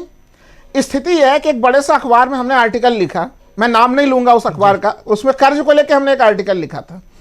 उसमें हमने लिखा कि अभी वर्तमान में कर्ज जो है कि 205 लाख करोड़ हो चुका है, उस आंकड़े को बदल दिया गया, उसको लिख दिया गया कि 167 करोड़ जो है कि अगले वर्ष तक जो है कि पहुंच जाएगा कर्ज पहुंच के। तो आप सोच के देखिए कि तमाम संस्थाओं के ऊपर कितने दबाव है राजीव जी इस समय, कि हालांकि वो पूरा IMF के कर्ज के मामले पे लिखा हुआ वो आर्टिकल था। तो ये इस दौर से हमारा पूरा का पूरा मीडिया सिस्टम गुजर रहा है, मेन मीडिया गुजर रही है। तो जहां पे कांग्रेस की आवाज को आपको पहुंचाने का कोई माध्यम नहीं था, वही गांधीवादी माध्यम कि जहां जनता से आप सीधे सीधे रूबरू होते हैं। और चुनाव के समय में हमें लग रहा है कि अब भारतीय जनता पार्टी के पास एक ही विकल्प बचेगा, जो मैं समझ पा रहा हूं कि लोग अंदेशा लगा रहे हैं क्या कर सकते हैं। राम मंदिर के गुब्बारे में ज्यादा दम नहीं है, बीजेपी के तमाम लोग ऑफ द रिकॉर्ड स्वीकार कर रहे हैं। और 22 जनवरी के बाद अगर उसमें भी उनको कुछ माहौल बनता हुआ नहीं दिखेगा, तो जिस तरह से 20 मार्च तक की ये यात्रा है, मोदी जी के पास एक ही उपाय बचेगा कि वो चुनाव को ही पहले करा दें, कि इस यात्रा, जब तक ये यात्रा पूरी ना हो उसके पहले वो चुनाव करा लें। उनके पास इसके अलावा कोई विकल्प मुझे इस समय वर्तमान में दिखता नहीं है इस समय, क्योंकि जनता को आपने बांटने के तमाम प्रयास किए और तमाम बंटवारे ध्रुवीकरण की राजनीति के बावजूद भी उत्तर भारत के 3 राज्यों ने 40% का वोट शेयर कांग्रेस को देके बता दिया कि लोकतंत्र जिंदा है, हम अभी हैं आपके साथ खड़े हुए, सरकार बने या बने। ये वोट शेयर अपने आप में कांग्रेस के लिए बड़ी ताकत है, जबकि कांग्रेस की कई बड़ी त्रुटियां हम लोगों ने देखी हैं इसमें। उन त्रुटियों के बावजूद भी वो 40% का वोट शेयर था। इसका मतलब है इस लोकतंत्र को बचाने के लिए राहुल गांधी एक योद्धा की तरह निकल चुके हैं। और उस स्थिति में जो हमारे प्रधानमंत्री, जो कि पूर्व प्रधानमंत्री को मनमोहन प्रधानमंत्री कहते थे, मैं तो कहता हूं कि बिना प्रेस कॉन्फ्रेंस वाले प्रधानमंत्री जी, वो क्या करेंगे, अब उनके लिए चुनौती की स्थिति है। वो सिवाय चुनाव पहले कराने के अलावा मुझे कोई विकल्प नहीं नजर आ रहा। जी बिल्कुल बिल्कुल सही कह रहे हैं आप। और ये यात्रा मणिपुर से शुरू हो रही है। मणिपुर में 2 लोकसभा की सीटें हैं, उससे आगे बढ़िए जरा। मैं लोकसभा वार 355 सीटों को कवर करते हुए ये यात्रा महाराष्ट्र जब पहुंचती है तो हर राज्य में कितनी लोकसभा की सीटें हैं वो आपके सामने रखना चाहता हूं। मणिपुर में 2 है, नागालैंड में, उसके बाद आप बढ़िए वहां 1 लोकसभा की सीट है। उसके आगे असम पहुंचती है ये यात्रा, असम में 14 है। फिर मेघालय पहुंचती है जहां 2 सीट है लोकसभा की, असम में 14 सीटें हैं और मेघालय में 2 सीट है। उसके बाद पश्चिम बंगाल ये यात्रा पहुंचेगी जहां 42 सीटें हैं। उसके बाद आप देखिए बिहार पहुंचती है ये यात्रा जहां 40 सीटें हैं। बिहार के बाद ये यात्रा पहुंचती है झारखंड जहां 14 सीटें हैं। झारखंड से सीधे ये यात्रा आती है ओडिशा। ओडिशा में आप जानते हैं कि 21 सीटें हैं। और उसके बाद ये यात्रा पहुंचती है छत्तीसगढ़ जहां 11 सीटें हैं। और उसके बाद छत्तीसगढ़ से देश में सबसे बड़ा राज्य और सबसे ज्यादा लोकसभा की सीटें 80 सीटें उत्तर प्रदेश, यूपी उत्तर प्रदेश में है 80 सीटें, वहां पहुंचेगी यात्रा। और उत्तर प्रदेश से ये यात्रा मध्य प्रदेश पहुंचेगी जहां 29 सीटें, मध्य प्रदेश से ये यात्रा पहुंचेगी राजस्थान में जहां 25, और उसके बाद वहां से पहुंचेगी गुजरात जहां 26, और गुजरात के बाद आप देखिए ये यात्रा पहुंचती है महाराष्ट्र जहां 48 सीटें हैं। इस प्रकार टोटल 355 सीटें होती हैं जहां से ये यात्रा, लोकसभा की 355 सीटें जहां से ये यात्रा गुजर रही है। लेकिन उसके अलावा अगर इस मैप में देखिए तो त्रिपुरा, मिजोरम, ये है, सिक्किम है, अरुणाचल प्रदेश है। इन राज्यों सिक्किम, अरुणाचल प्रदेश, त्रिपुरा, मिजोरम, इस पर क्या प्रभाव नहीं पड़ेगा? 7 सिस्टर्स ऑफ नॉर्थ ईस्ट जो है, अगर 3 मणिपुर, नागालैंड, असम और मेघालय, इन 4 राज्यों से गुजर रही है यात्रा, तो बाकी 3 राज्यों पर इसका क्या असर नहीं पड़ेगा? जरूर पड़ेगा। और ऐसे में जो 25 सीटें पूर्वोत्तर की आती हैं उन पूरे 25 सीटों पर इस यात्रा का असर पड़ेगा। यानी कहीं ना कहीं 450 सीटों, 375 के लगभग सीटों या 365 सीटों के लगभग ये असर पड़ता हुआ दिखाई दे रहा है। और उसको अगर कवर करता है, यानी कि ये इंडिया गठबंधन या कांग्रेस पार्टी खुद अपने आप में, राहुल गांधी अपने आप में न्याय के नाम से इस यात्रा को पहुंचाते हैं, जिसमें सामाजिक न्याय, आर्थिक न्याय और राजनीतिक न्याय, इस बार स्पेशली राजनीतिक शब्द को जोड़ा गया है ताकि ये यात्रा के साथ साथ इस राजनीति को भी आगे फलीभूत करने की कोशिश करे कांग्रेस पार्टी। जरा समझना चाहता हूं डॉक्टर दीपक पाचपोर जी आपसे, बहुत इसके जो बारीक मायने हैं और चूंकि आप छत्तीसगढ़ में हैं, वहां भी ये यात्रा आएगी और पहली बार छत्तीसगढ़ में यात्रा आएगी। लेकिन उससे पहले अभी कई जगह कुछ कुछ छोटी मोटी यात्राएं चल रही हैं और बहुत जबरदस्त तैयारी यहां दिल्ली में दिखाई दे रही है कांग्रेस पार्टी की। जो बारीकी है न्याय की, जरा आपके नजरिए से याद कीजिए, राहुल गांधी ने न्याय योजना की घोषणा हमारे ही एक कार्यक्रम छत्तीसगढ़ में की थी पहली बार 2017 में, याद है ना? वहीं पर यह घोषणा की थी। अगर वो शायद विजुअल कहीं हो तो जरूर दिखाऊंगा। हमारा ही कार्यक्रम था जिसमें राहुल गांधी ने न्याय योजना की घोषणा की थी और वहां से उसको शेप देने की कोशिश की थी। 2017 की बात है। 2018 में छत्तीसगढ़ कांग्रेस जीत के आती है, 2019 में कांग्रेस नहीं जीत पाती है लोकसभा का चुनाव।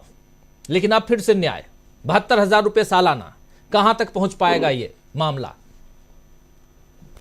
राजू जी देखिए, अगर सैद्धांतिक रूप से बात करें तो ऐसा माना जाता है कि न्याय जो है वो पूरे के पूरे लोकतंत्र की आत्मा है। एक डेनियल एलन नाम की बहुत अच्छी महिला है, उन्होंने किताब लिखी है जिसका नाम है justice bye means of democracy. उन्होंने तमाम तर्कों से सारी शासन व्यवस्थाओं की स्टडी करके बताया है कि न्याय देने की क्षमता अगर किसी न्याय व्यवस्था, किसी लोकतांत्रिक किसी प्रणाली में है, शासन प्रणाली में, तो वो केवल लोकतंत्र में है। अभी पिछले कुछ समय से जो किया गया है वो लोकतंत्र को न्याय विहीन कर दिया गया था। न्याय वाला जो तत्व है वो निकाल दिया गया। न्याय का मतलब केवल ये नहीं होता है कि कोर्ट के सामने कोई खड़ा है या पुलिस के सामने कोई खड़ा है उसको न्याय पर ही तमाम जितने श्रेष्ठ तत्व हैं हमारे लोकतंत्र के, चाहे वो समानता हो, चाहे धर्मनिरपेक्षता हो, इन सबके संबंध जो है वो न्याय के साथ है। इसलिए लोकतंत्र हमारा जब हम कहते हैं कि कमजोर हुआ है तो उसका मुख्य कारण तो यही है कि यहाँ से न्याय गायब हो गया, न्याय को ले लिया गया है। वरना तो सारा कुछ है लोकतांत्रिक प्रणाली के अनुसार, संसद भी है, प्रधानमंत्री भी है, विपक्ष भी है, सब कुछ है। लेकिन न्याय ही अगर नहीं है तो किस तरीके से आप सोच सकते हैं कि कोई भी देश जो है वो आगे बढ़ सकता है, या कोई भी समाज, देश की बात छोड़िए, समाज भी जो है वो जिंदा नहीं रह सकता। पहली जो यात्रा थी राहुल गांधी की, वो भी एक तरह से आप समझिए कि न्याय को स्थापित करने की ही वो यात्रा थी। चाहे इस तरीके से घोषित तौर पे नहीं कहा गया होगा, लेकिन जो भी शासन जो भी योजनाएं लाता है, चाहे वो 5 किलो अनाज देने वाली बात हो या चाहे जो हो, माना ही जाता है कि किसी न किसी वर्ग के साथ न्याय देने की ही कोशिश हो रही है। अब वो सही हो रही, गलत हो रही है, वो एक अलग बात है, और सही तरीके से हो रही है नहीं हो रही है। लोक कल्याणकारी जो अवधारणा है उसके पीछे भी न्याय की ही अवधारणा है। कुल जमा जब लोकतंत्र से न्याय को निकाला गया तो राहुल गांधी को बाहर निकलना पड़ा। ये सही बात है कि ये बिल्कुल समय की आवश्यकता थी। और आप देखिए कि पिछले जब पहली वाली जो भारत जोड़ो यात्रा निकली थी उसमें कुछ नेताओं ने परहेज किया था, आपको याद होगा। अब इस समय जो है आप याद करें कि जब 7 सितंबर को जब निकलनी थी तो उस समय एक मुख्यमंत्री जी हेमंत बिस्वा शर्मा ने कहा था कि भारत टूटा ही कब था जिसको जोड़ा जा रहा है। अब क्या वो कहेंगे कि भारत में तो न्याय है, ये कौन सा न्याय मांगने जा रहे हैं? मुझे नहीं लगता कि पहली बार की जो यात्रा है उसको देखकर अब जो है इस तरीके के कमेंट्स जो है वो आएंगे या नहीं आएंगे। अभी देखने की बात है कि इसको किस तरीके से मिस इंटरप्रेट किया जाता है, किस तरीके से इसको गलत तोड़ मरोड़ के जो है विपक्ष जो है वो पेश करेगा। लेकिन ये बात तो बहुत स्पष्ट है कि इसको रिस्पॉन्स बहुत ही अच्छा मिलेगा। और जो नॉर्थ ईस्ट से जो शुरू कर रहे हैं वो असम से भी गुजरेगी, उन तमाम राज्यों से भी गुजरेगी जहां पर इनकी सरकारें नहीं है या गठबंधन वाली सरकारें हैं। आप याद कीजिए बहुत सारे लोग इसमें नहीं आए थे, जैसे अखिलेश नहीं आए थे और बहुत सारे लोग नहीं आए थे। लेकिन जो लोग आए थे उनकी स्थिति क्या है और जो लोग नहीं आए थे उनकी स्थिति क्या है? अब जो है कोई भी इस यात्रा से बहुत दूर नहीं रह सकेगा, मुझे ऐसा लगता है। और ये निश्चित रूप से कांग्रेस की जो है वो शक्ति को बढ़ाएगा। इंडिया गठबंधन की धुरी जो है वो कांग्रेस है। कांग्रेस अगर मजबूत रहेगी, कांग्रेस का काम अब केवल यही नहीं रह गया है कि बाकी गठबंधन के बाकी सहयोगी दलों को मजबूत करे या उनको चुनाव जिताए, साथ साथ उसको अपना अस्तित्व भी बनाकर रखना है और बहुत ही मजबूत उसकी उपस्थिति होनी चाहिए। ऐसी उपस्थिति जो लोग कहें कि हाँ ये काम जो है केवल कांग्रेस कर सकती है। अब जैसे कल होने वाली जो नागपुर की रैली है और दूसरी, और इस समय अब ये जो 14 तारीख से जो निकाल रहे हैं भारत न्याय योजना, ये कौन कर सकता है? केवल कांग्रेस कर सकती है। इसके जरिए कांग्रेस ये भी दिखाएगी कि पूरे भारत में अगर किसी की उपस्थिति है तो केवल कांग्रेस की है। भारतीय जनता पार्टी की भी वहां तक उपस्थिति नहीं है जहां तक कांग्रेस की रीच है। इसीलिए नॉर्थ ईस्ट के 4 राज्यों से गुजर रही ये यात्रा, जबकि हमारे मोदी जी जो है वो मिजोरम तक नहीं जा सके थे चुनाव के दौरान। तो ये जो एक तरह से जो है एज जो मिलेगी और अतिरिक्त जो स्कोर ओवर करेगी भारतीय जनता पार्टी के ऊपर, वो कांग्रेस इस भारत न्याय योजना के जरिए होगी।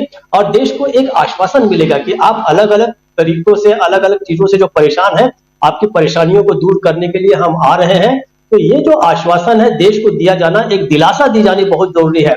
चाहे आर्थिक हो, राजनीतिक हो, सामाजिक, हर क्षेत्र में जो न्याय जो है लोगों की पहुंच से लगातार दूर किया जा रहा है, वो न्याय के पास जनता को ले जाने का काम जो है यात्रा करेगी। कम से कम उम्मीद तो बंधाई जा सकती है, और ये उम्मीद अगर एक बार मतदाताओं के मन में बैठ गई तो मुझे ऐसा लगता है कि 2024 का जो चुनाव है वो भारतीय जनता पार्टी के काफी बहुत कठिन हो जाएगा। कठिन तो पहले से भी है, 2019 के मुकाबले वैसे भी कठिन है, लेकिन इस मामले में जो होगा और आगे बढ़ेगी कांग्रेस। और मुझे लगता है कि भारतीय जनता पार्टी को चिंतित होना बहुत ही स्वाभाविक है। उसकी नींव भी हिल सकती है, जो आप लिख रहे हैं बिल्कुल सही बात है, क्योंकि ये सारा एक्सपोज हो जाएगा कि किस तरीके से देश को आपने न्याय से दूर कर दिया है। ये सबसे बड़ी उपलब्धि इस भारत न्याय योजना की होगी, ऐसा मुझे लगता है। राजीव जी बिल्कुल बिल्कुल, भारत न्याय यात्रा बहुत इंपॉर्टेंट यात्रा, और यहाँ ये यात्रा जो है यानी न्याय कितना हावी हो सकता है, कितना भारी हो सकता है, हावी नहीं कितना भारी हो सकता है, ये शब्द हिंदुत्व पे जिसका रंग अभी से चढ़ाने की कोशिश अयोध्या के नाम पर, राम मंदिर के नाम पर। अमलेंदु उपाध्याय जी। राजीव जी, मुझे लगता है कि ये न्याय जो है वो काफी ज्यादा जो है वो अन्याय के ऊपर भारी पड़ सकता है, और इसीलिए आज आप देखिए जिस तरीके के रिएक्शंस आ रहे हैं, इसके बाद उनसे समझा जा सकता है कि न्याय यात्रा जो है वो किस तरीके से बीजेपी को हिला सकती है। जो महत्वपूर्ण बात राजीव जी मुझे लगता है वो ये है कि जो राहुल गांधी की पहले यात्रा हुई थी, भारत जोड़ो यात्रा, उस समय कांग्रेस अध्यक्ष का पद जो था एक तरीके से खाली था, और पूरी कांग्रेस राहुल गांधी के साथ नहीं थी जिस समय राहुल गांधी ने भारत जोड़ो यात्रा शुरू की थी। आज जब राहुल गांधी ये न्याय यात्रा शुरू कर रहे हैं तो उस समय पूरी कांग्रेस जो है वो राहुल गांधी के पीछे एक तरीके से कहा जाए वो ताकत बन करके खड़ी हुई है। दोनों यात्राओं के बीच ये एक जमीन आसमान का अंतर है, और इसीलिए मुझे लगता है कि ये जो न्याय यात्रा है ये भारत जोड़ो यात्रा से भी ज्यादा सफल यात्रा गिनी जाएगी जब ये पूरी हो जाएगी उस समय। राजीव जी, दूसरी जो एक बड़ी चीज होगी वो ये होगी कि उस समय इंडिया गठबंधन भी नहीं था। आज इंडिया गठबंधन भी है, और जिन राज्यों से ये यात्रा गुजर रही है सभी जगह इंडिया गठबंधन के सहयोगी दल जो है लगभग मौजूद है, तो वो लोग भी इस यात्रा में शामिल हो सकते हैं। यानी कि कुल मिलाकर के ये यात्रा जो है वो मोदी सरकार रोकना चाहूंगा आपको अमलेंदु जी, जिसका जिक्र कर रहा था मैं कि 2017 में 2019 मार्च 14-15 मार्च 2019 में, माफी चाहूंगा, मैं जब ये अपने ही कार्यक्रम में राहुल गांधी थे, देखिए बीच में बगल में भूपेश बघेल हैं, उधर ललित जी हैं हमारे जो अब नहीं रहे हैं चीफ एडिटर, और ये कार्यक्रम जिसमें इन्होंने न्याय योजना की घोषणा की थी, ये रायपुर में सबसे पहले ये घोषणा हुई थी। उसकी तस्वीर मैं कह रहा था कि अगर तस्वीर हो तो ज़रूर लेके आएँ, ये वही तस्वीर है जहां राहुल गांधी ने घोषणा की थी इस योजना की। चलिए खैर अपनी बात रखिए, और ये जिक्र यहाँ इसलिए क्योंकि 5 साल बाद भी आज न्याय फिर से हमारे आपके हम सबके बीच, और आज तो ये शब्द फिर से आया है, लेकिन ये शब्द नहीं बल्कि एक यात्रा है, और ये यात्रा लोगों तक कैसे पहुंचने वाली है, न्याय शब्द अब एक यात्रा में कैसे तब्दील हो गया है, वो हम उस पर चर्चा कर रहे हैं। और ये यात्रा, ये शब्द कहां से कैसे कितना भारी हो सकता है। अयोध्या में जो राम मंदिर के नाम पर हिंदुत्व की चाशनी लपेटने की कोशिश यहाँ के वोटर्स पे करेगी बीजेपी, उस पर कितना हावी हो सकता है ये न्याय, वो हम समझने की कोशिश कर रहे हैं। अमरेंद्र उपाध्याय जी। जी राजीव जी, तो ये असल में मर्यादा पुरुषोत्तम राम जो है वो मर्यादा पुरुषोत्तम है, वो भी न्याय के ही देवता है राजीव जी। तो मर्यादा पुरुषोत्तम राम जो है वो अन्याय के साथ खड़े नहीं होते हैं, और भारतीय जनता पार्टी लगातार 3 दशक से मर्यादा पुरुषोत्तम राम के साथ अन्याय ही करती चली आ रही है, और आज भी भारतीय जनता पार्टी जो मर्यादा पुरुषोत्तम राम के साथ अन्याय कर रही है, और लगातार जो मर्यादा पुरुषोत्तम राम की जो सीख है, उनकी जो शिक्षाएं हैं, उनके साथ विश्वासघात कर रही है। तो कुल मिलाकर के राहुल गांधी की जो भारत न्याय यात्रा है, ये भारतीय जनता पार्टी का जो अन्याय है उसके खिलाफ तो एक न्याय की यात्रा है ही। मुझे लगता है कि मर्यादा पुरुषोत्तम राम की जो नैतिक शिक्षा है उसके साथ भी न्याय करने वाली यात्रा ये एक साबित होगी निश्चित तौर पे। और भारतीय जनता पार्टी जो है जिस प्राण प्रतिष्ठा के जरिए अन्याय फैलाना चाहती है, उसकी भी कार्य एक तरीके से ये भारत न्याय यात्रा निश्चित तौर पे होगी। और इसीलिए जो है हम ये बात कह रहे हैं कि क्या बीजेपी की नींव हिला देगी, निश्चित तौर पे बीजेपी की नींव हिल जाएगी। और जो इसका रूप तैयार हुआ है राजीव जी, उसमें एक महत्वपूर्ण बात यह है कि जब उत्तर प्रदेश में ये यात्रा प्रवेश करेगी तब तक वो हो चुका होगा, प्राण प्रतिष्ठा कार्यक्रम जो है प्रधानमंत्री नरेंद्र मोदी उसको कर चुके होंगे, उसके बाद ये उत्तर प्रदेश में आएगी। यानी कि भारतीय जनता पार्टी की जो राजनीति है उसके ऊपर एक तरीके से पानी फेरते हुए ही ये यात्रा आगे बढ़ेगी। जब मुंबई पहुंचेगी मणिपुर से शुरू होकर के ये यात्रा, तो जैसा मैंने सुबह भी कहा था कि मणिपुर का माँ जो है, जिसको प्रधानमंत्री को बोलने में जो थे बार तकलीफ हो रही थी और लगभग 2 माह तक नहीं बोल पाए थे मणिपुर का माँ, तो ये मणिपुर का माँ जो है वहां से शुरू होकर के मोदी जी को महाराष्ट्र के मुंबई के माँ तक जो है काफी ज्यादा परेशान करेगा और तब तक चुनाव की घोषणा भी हो जाएगी। तो चुनाव की घोषणा में भी जो है ये मणिपुर का माँ जो है और ये राहुल गांधी की न्याय यात्रा जो ये काफी ज्यादा परेशान करने वाली साबित होगी। राजीव जी, क्यों इतना परेशान किए हुए प्रधानमंत्री नरेंद्र मोदी को? इसके लिए कोई ये रॉकेट साइंस नहीं है, इसके लिए बहुत ज़्यादा आपको अध्ययन करने की ज़रूरत नहीं है। इसलिए क्योंकि ऐसी तमाम घटनाएं जब जब हुई हैं प्रधानमंत्री वहां चुप्पी साध जाते हैं। क्या उनकी राजनीति का यही तरीका है? लेकिन उनकी राजनीति को झकझोरने के लिए क्या न्याय जो है वो आ गया है? ये बहुत इंपॉर्टेंट पहलू है और इस पर ही हम चर्चा कर रहे हैं। न्याय शब्द पर चर्चा यहाँ इसीलिए ज़रूरी है। यात्राएं तो बहुत होती रहती हैं, लेकिन क्या इस तरह की यात्रा हुई है? सियासत में ऐसी यात्राएं बहुत कम हुई हैं, बहुत ही कम। इक्के दुक्के लोगों ने ऐसी यात्राएं की हैं। पहले कन्याकुमारी से कश्मीर तक, श्रीनगर तक, उसके बाद अब मणिपुर से मुंबई तक 6200 किलोमीटर की यात्रा, और वो यात्रा न्याय के लिए। पहलवानों के बीच सुबह सुबह राहुल गांधी जाते हैं और वो भी जीरो विजिबिलिटी में।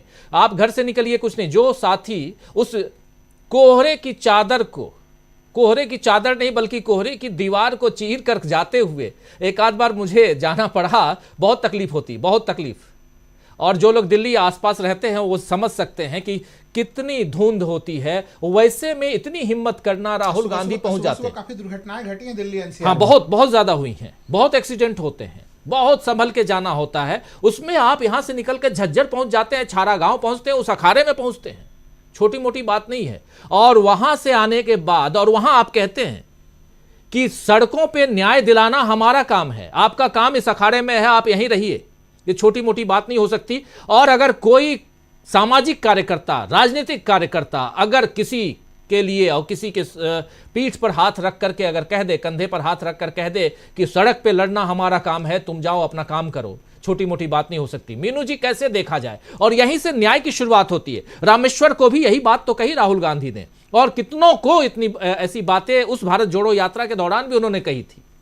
और उसके बाद याद कीजिए कि राहुल गांधी के घर पर दिल्ली पुलिस पहुंच गई थी कि वो उन महिलाओं को बताइए जो राहुल गांधी से चिपक कर, राहुल गांधी से लिपट कर, उनमें अपने पिता, अपने भाई, तमाम चीजों को देखकर जो महिलाएं, उनसे, आप महिला हैं, आप अच्छी तरह से समझ सकती हैं, जो बेझिझक राहुल गांधी से मिलती थी, राहुल गांधी से लिपट कर अपना दुखड़ा बताती थी, उनके घर पर पुलिस आ गई थी, राहुल गांधी के घर पे। वो भी तो एक न्याय है। तो इस न्याय की परिभाषा को यहां समझने की जरूरत है, और वहां से एक अलग राजनीति को हम देख रहे हैं, इसलिए इसकी चर्चा आज कर रहे हैं। ये राजनीति आज, जिसकी शुरुआत राहुल गांधी ने या कांग्रेस पार्टी ने इस घोषणा के साथ की है, ये बहुत दूर तक जाने वाली है। और खासकर जहां जिस देश में नफरत की दीवार खड़ी की गई हो, उस देश में तो इसकी सबसे ज्यादा जरूरत है। और शायद कांग्रेस पार्टी या ऐसे तमाम जो पॉलिटिकल साइंस के जानकार हैं वो समझते होंगे कि इस नफरत की दीवार को इसी न्याय से तोड़ा जा सकता है। क्या ऐसा माना जाए? आप महिला होने के नाते बहुत सारी चीजें समझती होंगी, जरा अपने जज्बातों को जो उस समय आप समझती थी उसको भी जरा यहां रखिए मीनू जी। जी जी राजीव जी, एक बहुत ही टचिंग तस्वीर आई थी आपने काफी दिखाया था उसको अपने टीवी स्क्रीन पे। एक केरल की एक तस्वीर थी, उसमें एक यंग लड़की थी 13-14 साल की। वो पीछे से आती है अपनी सहेलियों के साथ और वो राहुल गांधी से लिपट के रोने लगती है। वो इतनी उत्साह, मतलब उसका इतना भावावेग, वो अपनी भावनाओं को कंट्रोल नहीं कर पाती है, अपनी खुशी को, और रोने लगती है। लेकिन उसमें इंपॉर्टेंट बात ये नहीं थी। इंपॉर्टेंट बात ये थी कि जिस वक्त वो राहुल गांधी के पास आती है, उसी वक्त वहां केरल की फिल्मों का एक बहुत बड़ा अभिनेता, सुपरस्टार राहुल गांधी के साथ चल रहा था। वो उस सुपरस्टार की तरफ देखती भी नहीं। भाई 13-14 साल की लड़की का अट्रैक्शन किसकी तरफ होगा? एक सुपरस्टार की तरफ होना चाहिए। वो लड़की सुपरस्टार की तरफ नहीं देखती, और वो सुपरस्टार भी पीछे हो जाता है और वो दौड़ के राहुल गांधी से लिपट के रोने लगते हैं, उसके सैलाब जो है वो रुकता नहीं है। तो ये एक जो ये तस्वीर थी, ये एक बहुत ही जिसको दिल को छू लेने वाली तस्वीर थी कि जो सामने से आ रहा है राहुल गांधी, उसमें लोग क्या छवि देख रहे हैं। देखिए, आप किसके कंधे पे सर रख के रोने लगते हैं।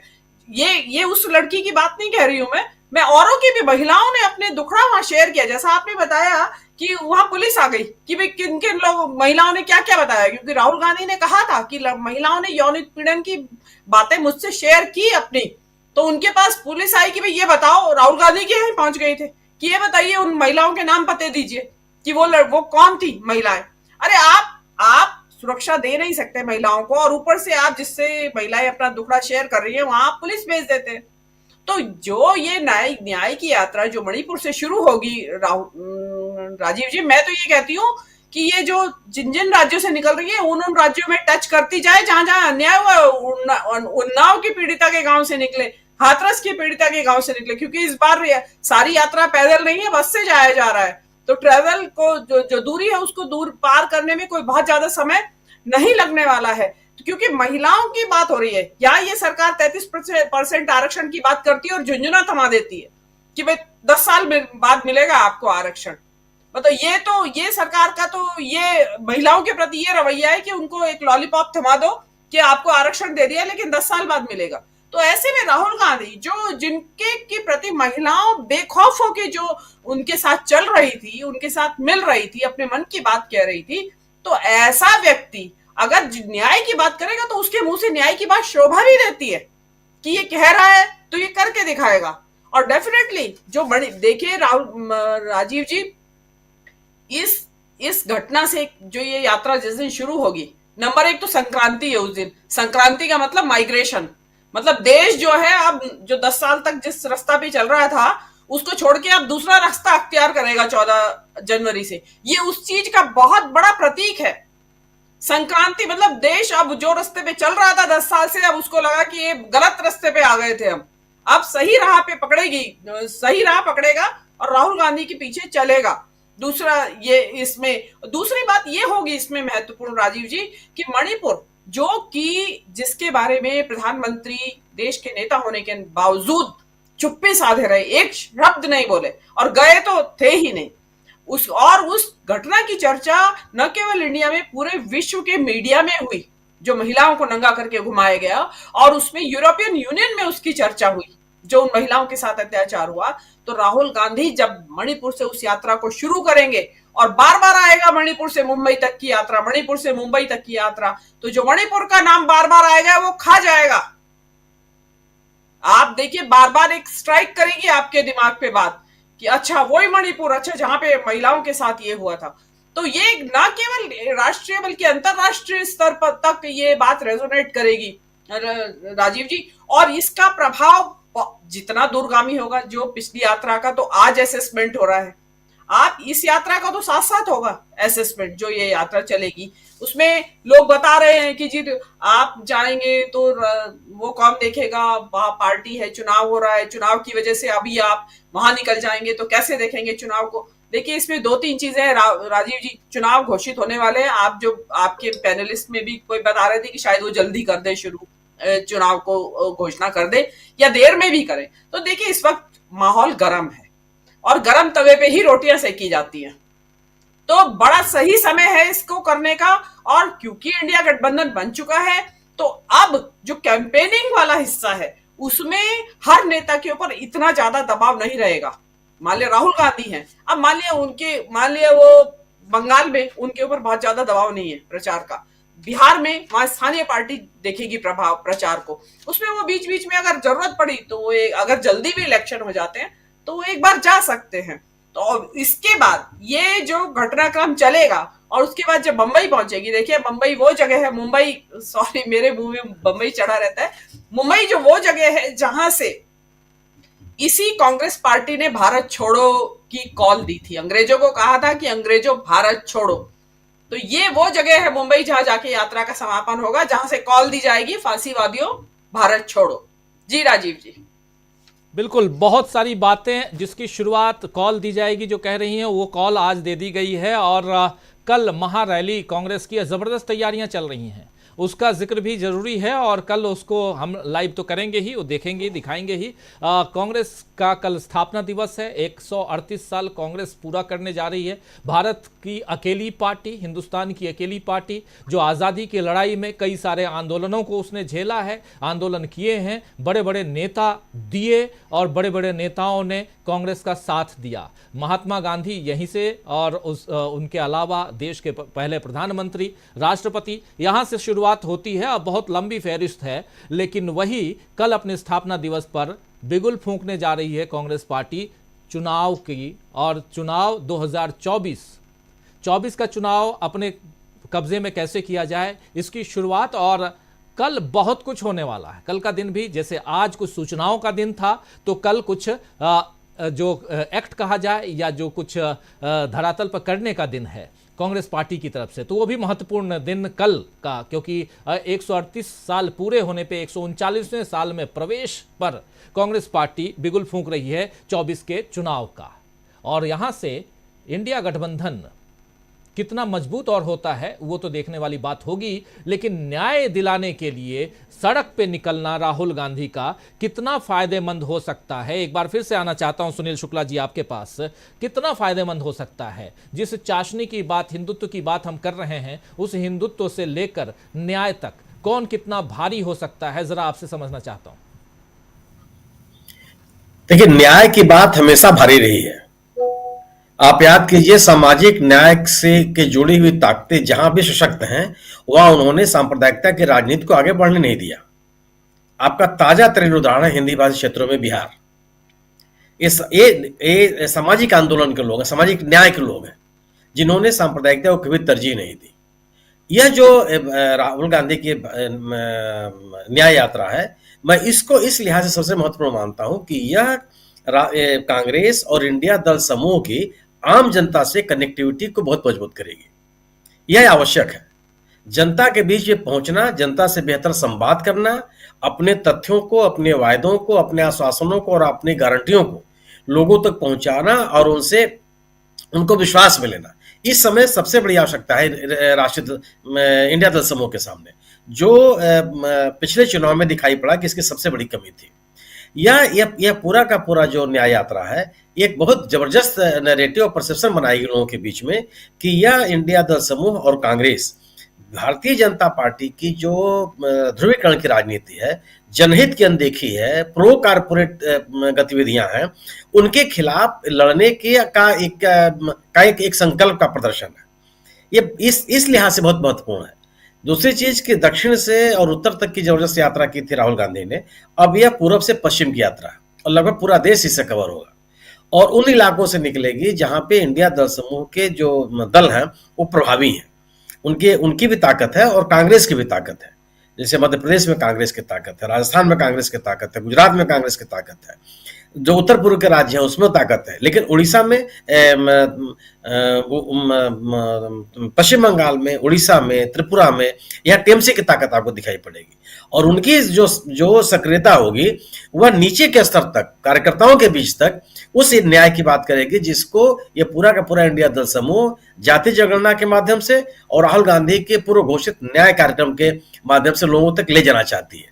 सवाल केवल यही है कि आखिर लोगों तक इन बातों को पहुंचाया कैसे जाए, और जो राहुल गांधी ने एक तरीका अपनाया है भारत जोड़ो यात्रा के बाद या ये न्याय यात्रा के माध्यम से, यह जबरदस्त, इसका कोई काट किसी के पास नहीं है। या जब आप लोगों से बात करके आते हैं, लोगों से एक संपर्क करके आते हैं, तो उस समुदाय के बीच में आपका मिस इन्फॉर्मेशन भी काम नहीं करता। जो सत्तारूढ़ दल बड़े तरीके से जिसको अपनाता है, उसका विकल्प जो राहुल गांधी ने अपनाया यही हो सकता है। मेरा अपना मानना है कि यह यात्रा न केवल इंडिया दल समूह और कांग्रेस के कार्यक्रमों, आश्वासनों और गारंटियों को लोगों तक के बीच में ले जाएगा, इंडिया दल समूह के बारे में जो तरह तरह की अफवाह फैलाई जाती है उनको दूर करेगा, बल्कि जनहित के जो कार्यक्रम है, न्याय की जो बातें कर रही है कांग्रेस या इंडिया दल समूह, वह लोगों तक पहुंचेगा। और यह जो पब्लिक कनेक्ट है, यह बड़ी चुनौती है, क्योंकि पब्लिक कनेक्ट का कोई काट किसी के पास नहीं है। वो केवल और केवल कांग्रेस जो प्रस्तुत कर रही है वो उसकी ताकत बनेगी और इसका असर आपको दिखाई पड़ेगा हर राज्य में जहां से यह न्याय यात्रा गुजरेगी। और ये लोगों के बीच आपका संवाद काम होगा, राष्ट्रीय दल समूह के कार्यकर्ता एक साथ आएंगे, लोगों तक अपनी बात आप पहुंचा पाएंगे, और जो एक तरह का मिस इन्फॉर्मेशन बीजेपी पहुंचाने का प्रयास कर रही है उसको लोगों के बीच से आप दूर कर पाएंगे। ये इतनी बड़ी उपलब्धि होगी जो 2024 के चुनाव के लिए बड़ी निर्णायक साबित होगी। जी, बहुत निर्णायक होने वाला है 2024 का साल, और उसमें भी ये यात्रा जो है वो कितना निर्णायक साबित होगी, और उसमें भी एक शब्द जो न्याय है वो कितनी चोट पहुंचने वाली है इस यात्रा से कांग्रेस पार्टी देने वाली है बीजेपी को, ये हम यहां समझ रहे हैं। और कैसे हम लिख रहे हैं कि राहुल की न्याय यात्रा हिला देगी बीजेपी की नींव, वो कैसे नींव को हिलाते हुए दिखाई दे रही है, इसी पे हम चर्चा कर रहे हैं पिछले घंटे सवा घंटे से। और संजय कुमार सिंह साहब भी हमारे साथ जुड़े हुए हैं इधर स्टूडियो में राहुल लाल जी। संजय जी, आपके पास आना चाहता हूं और थोड़ा सा आपसे समझना चाहता हूं इस यात्रा में। देखिए, अब लगातार तमाम चैनलों पे देखिए आप, जो दीवार पे टंगे हुए जो बड़े बड़े टेलीविजन, उसमें जो बड़े बड़े नाम से जो चैनल हैं, सब जनकपुर से शोभा यात्रा निकल गई है और अयोध्या आने वाली है। क्या क्या देख रहा था मैं, वो देख नहीं पाता हूं, लेकिन बीच बीच में कभी ऐसी खबरें आ जाती हैं, पत्रकार हूं, देखना तो पड़ता है कई बार। तो वो सब, उन सब पे ये जो न्याय है आपके नज़र से कितना हावी देखते हैं आप?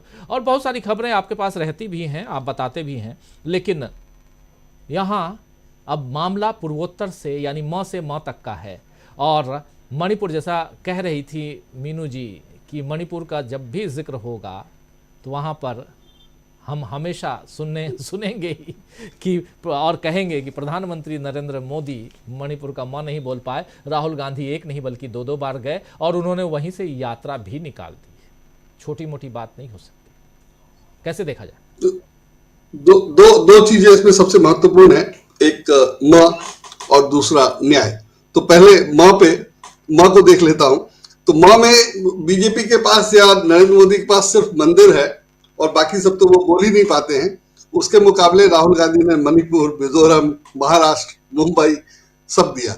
और महाराष्ट्र में जो हालत है, मुंबई सरकार की, पार्टी की, शिवसेना की, सब है सामने।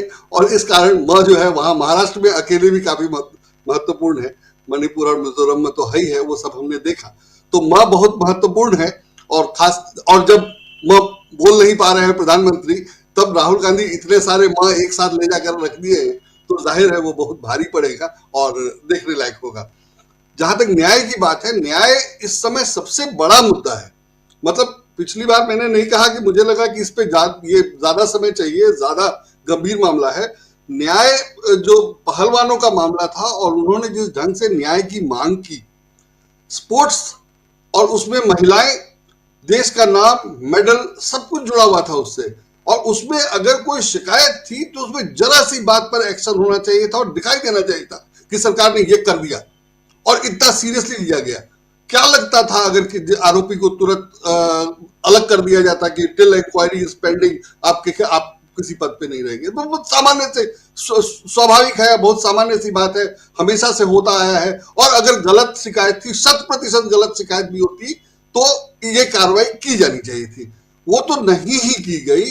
डिफेंड करने के लिए जो सब किया गया और उसमें यह भी कहा गया कि शिकायत इतने दिन बाद क्यों, तो सब तरफ से ये प्रूव हो गया कि सरकार न्याय देने को तैयार ही नहीं है। उसको जो देश के लिए मेडल लेके आया, उसको जो जंतर मंतर पर धरना दे सकता है, उसको जिसको आप उठा के पटक दे तो भी वो आ जाएगा। अगर उसको न्याय नहीं मिलता है सिर्फ इसलिए कि सरकार को अपना वोट देखना है या सीट देखनी है या नेता देखना है, तो न्याय किसको मिलेगा? सबसे बड़ी बात। और अंत में मामला पहुंच गया कि उपराष्ट्रपति कह रहे हैं कि वो सफरर हैं। तो मामला ये है कि देश के लिए खेलने वालों को न्याय नहीं मिल रहा है, मांगने पे न्याय मिल रहा है, इतना बड़ा मुद्दा होने के बाद नहीं मिल रहा है, और उपराष्ट्रपति ये माहौल बनाने की कोशिश कर रहे हैं कि वो सफरर है। ऐसे समय में राहुल गांधी का न्याय को मुद्दा बनाना और ये कहना कि आम जनता को आर्थिक, सामाजिक और राजनीतिक तीनों न्याय की जरूरत है, बहुत बड़ी बात है।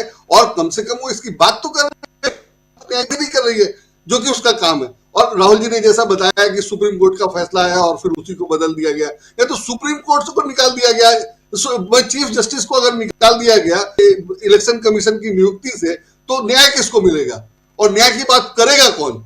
जब चीफ जस्टिस को निकाल दिया गया इलेक्शन कमीशन की कमिश्नर की नियुक्ति के पैनल से, तो न्याय की बात कौन कर पाएगा या करेगा? वैसे समय में राहुल गांधी न्याय की बात करें तो ये समय बहुत महत्वपूर्ण था कि न्याय के मामले में देश में क्या स्थिति है। और जब सब क्लियर हो गया तो राहुल गांधी ने कहा कि उन लोगों को तो छोड़िए, आम आदमी को भी न्याय मिलना चाहिए जिसकी कोई बात ही नहीं कर रहा है।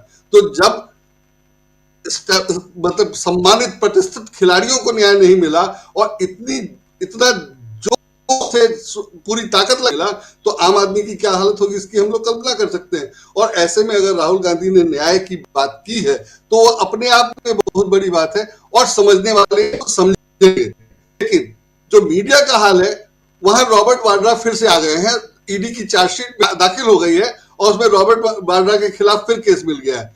तो जब चुनाव होता है 2013 से लेकर अभी तक, तो रॉबर्ट वाड्रा का केस आ जाता है और वो कहीं पहुंचता नहीं है, कुछ नहीं होता है। 10 साल में आज भी जो टाइम्स ऑफ इंडिया में खबर है वो यही है कि फलाने से जुड़े होने का संकेत मिला है। तो अभी उस संकेत की जांच होगी और चुनाव तक ये छापा जाएगा या बदनाम किया जाएगा कि रॉबर्ट वाड्रा भ्रष्ट है और उन्हें पैसे कमाए, लंदन में मकान खरीद दिया वगैरह वगैरह, जो है नहीं, जो सबको पता है। अगर होता तो 10 साल में लोगों को पता चल जाता और अखबार तो छोड़िए आम आदमी को पता होता, तो नहीं है। उसके बावजूद तो ये भी एक न्याय का मामला है कि आप किसी को जबरन बदनाम करिए और लगातार करते रहिए और कोई देखने वाला नहीं है। आम आदमी नहीं समझता है, लेकिन वो संपादक तो टाइम्स ऑफ इंडिया का समझ रहा है जिसने पहले पेज पे खबर छापी है। अमर उजाला का वो संपादक तो समझ रहा है कि रॉबर्ट वाड्रा का केस क्यों आया। आज पहले पेज पर 5 कॉलम में अमर उजाला में खबर छपी है। तो ये है न्याय की स्थिति और ऐसे समय में न्याय की बात कर रहे हैं राहुल गांधी, ये अपने आप में बहुत महत्वपूर्ण है और उसका फायदा मिलेगा। आदमी समझेगा कि राहुल गांधी क्या है और सरकार अभी जो चल रही है वो क्या है। राजीव जी। बिल्कुल बिल्कुल राहुल लाल जी, कांग्रेस पार्टी, न्याय और यात्रा, ये 3 पे हम बात कर रहे हैं, लेकिन इसके साथ साथ अब कांग्रेस पार्टी अकेली नहीं है।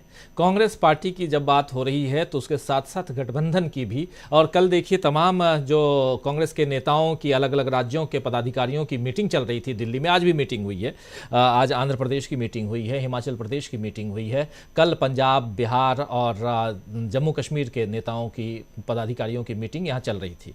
तो गठबंधन का नाम, गठबंधन का जिक्र आ रहा था बार बार।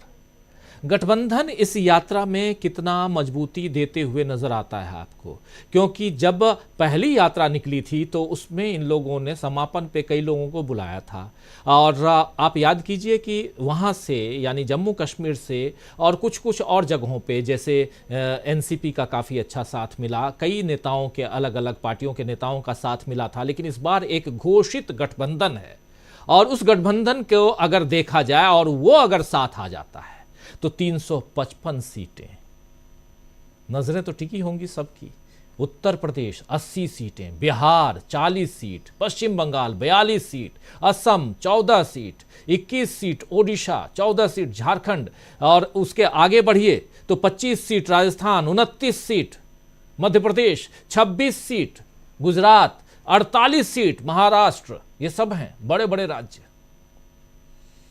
नहीं, देखिए, मैं तो मानता हूं कि जो टीम इंडिया का गठन हुआ है वो राहुल गांधी के भारत जोड़ो यात्रा के प्रभाव के कारण ही हुआ है। अगर राहुल गांधी भारत जोड़ो यात्रा नहीं कर रहे होते और उनको कर्नाटक जैसी जीत, कर्नाटक हिमाचल जैसी जीत ना मिली होती, बहुत मुश्किल था। चूंकि राष्ट्रपति के चुनाव तक में हम लोगों ने देखा है कि टीम इंडिया का जो है कि वो मजबूत स्थिति में नहीं थी। ममता बनर्जी के तमाम अलग अलग बयान देखिए उस जमाने में क्या बयान होते थे। तो इन सबों को आना पड़ा और मैं इसलिए बार बार कह रहा हूं कि टीम इंडिया के लिए अगर मजबूत आशा के किरण है, मजबूत स्तंभ है, आशा की किरण तो छोड़ दीजिए, मजबूत स्तंभ है तो वो राहुल गांधी ही हैं।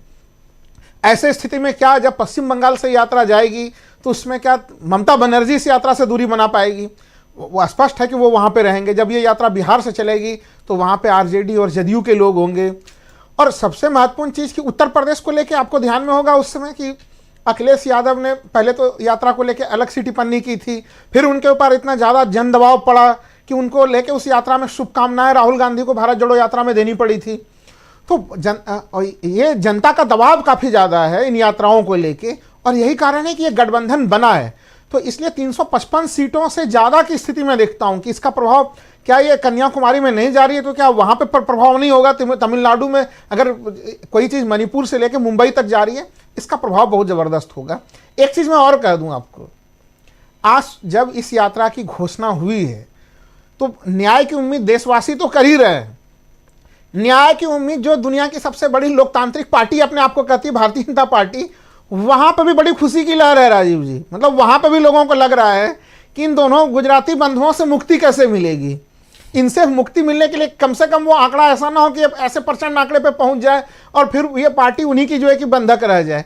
तो इस न्याय यात्रा को लेके बहुत ज़्यादा उत्साह, आंतरिक खुशी की स्थिति भारतीय जनता पार्टी के लोगों के भीतर भी है, क्योंकि वो भी मुक्ति चाहते हैं। वो भी चाहते हैं कि वो पार्टी वास्तव में एक लोकतांत्रिक पार्टी बने जिसमें लोकतंत्र के लिए कोई गुंजाइश नहीं है। तो इस यात्रा से उम्मीदें सत्ता पक्ष के लोगों को है, विपक्ष के लोगों को है और सामान्य जन के लोगों को तो है ही इससे उम्मीदें। और सामान्य जन के लोगों को वो उम्मीदें क्यों ना हो, क्योंकि मैंने पहले भी कहा कि अन्याय का जो पहाड़ टूटा है। आप सोचिए कि अन्याय किसके साथ नहीं हुआ, महिलाओं के साथ अन्याय, हमारे जो आदिवासी बंधु हैं उनके साथ अन्याय, यहाँ पे जो है कि ओबीसी के लोग हैं उनके साथ अन्याय। उत्तर प्रदेश में शिक्षक भर्ती निकली 69,000, आज तक सोचिए को मामला हवा में ही घूम रहा है। उत्तर प्रदेश में पुलिस की भर्ती निकली अभी 2018 के बाद से, सोचिए कि अभी भी उसमें जो है कि आपने लंबे समय तक वैकेंसी नहीं निकाली, अब आपने फिर से जो है कि आयु सीमा वही कर दी है। तो सोचिए कि एक तो बेरोजगार युवाओं के लिए कोई नौकरी का अवसर नहीं है, जिनके लिए अवसर हैं उनको आप उम्र सीमा का भी छूट देने के लिए तैयार नहीं है। तो अन्याय की तो स्थिति ऐसी कि जितना वर्णन कीजिए वो वर्णन कम पड़ जा रहा है। तो अन्याय की पराकाष्ठा पे इस समय देश चल रहा है और उस अन्याय के पराकाष्ठा में यहाँ पे न्याय की यात्रा है। इसलिए मैं मानता हूं कि इस न्याय यात्रा का लाभ न केवल कांग्रेस को मिलना है बल्कि टीम इंडिया समेत संपूर्ण देश को इसका लाभ मिलना है।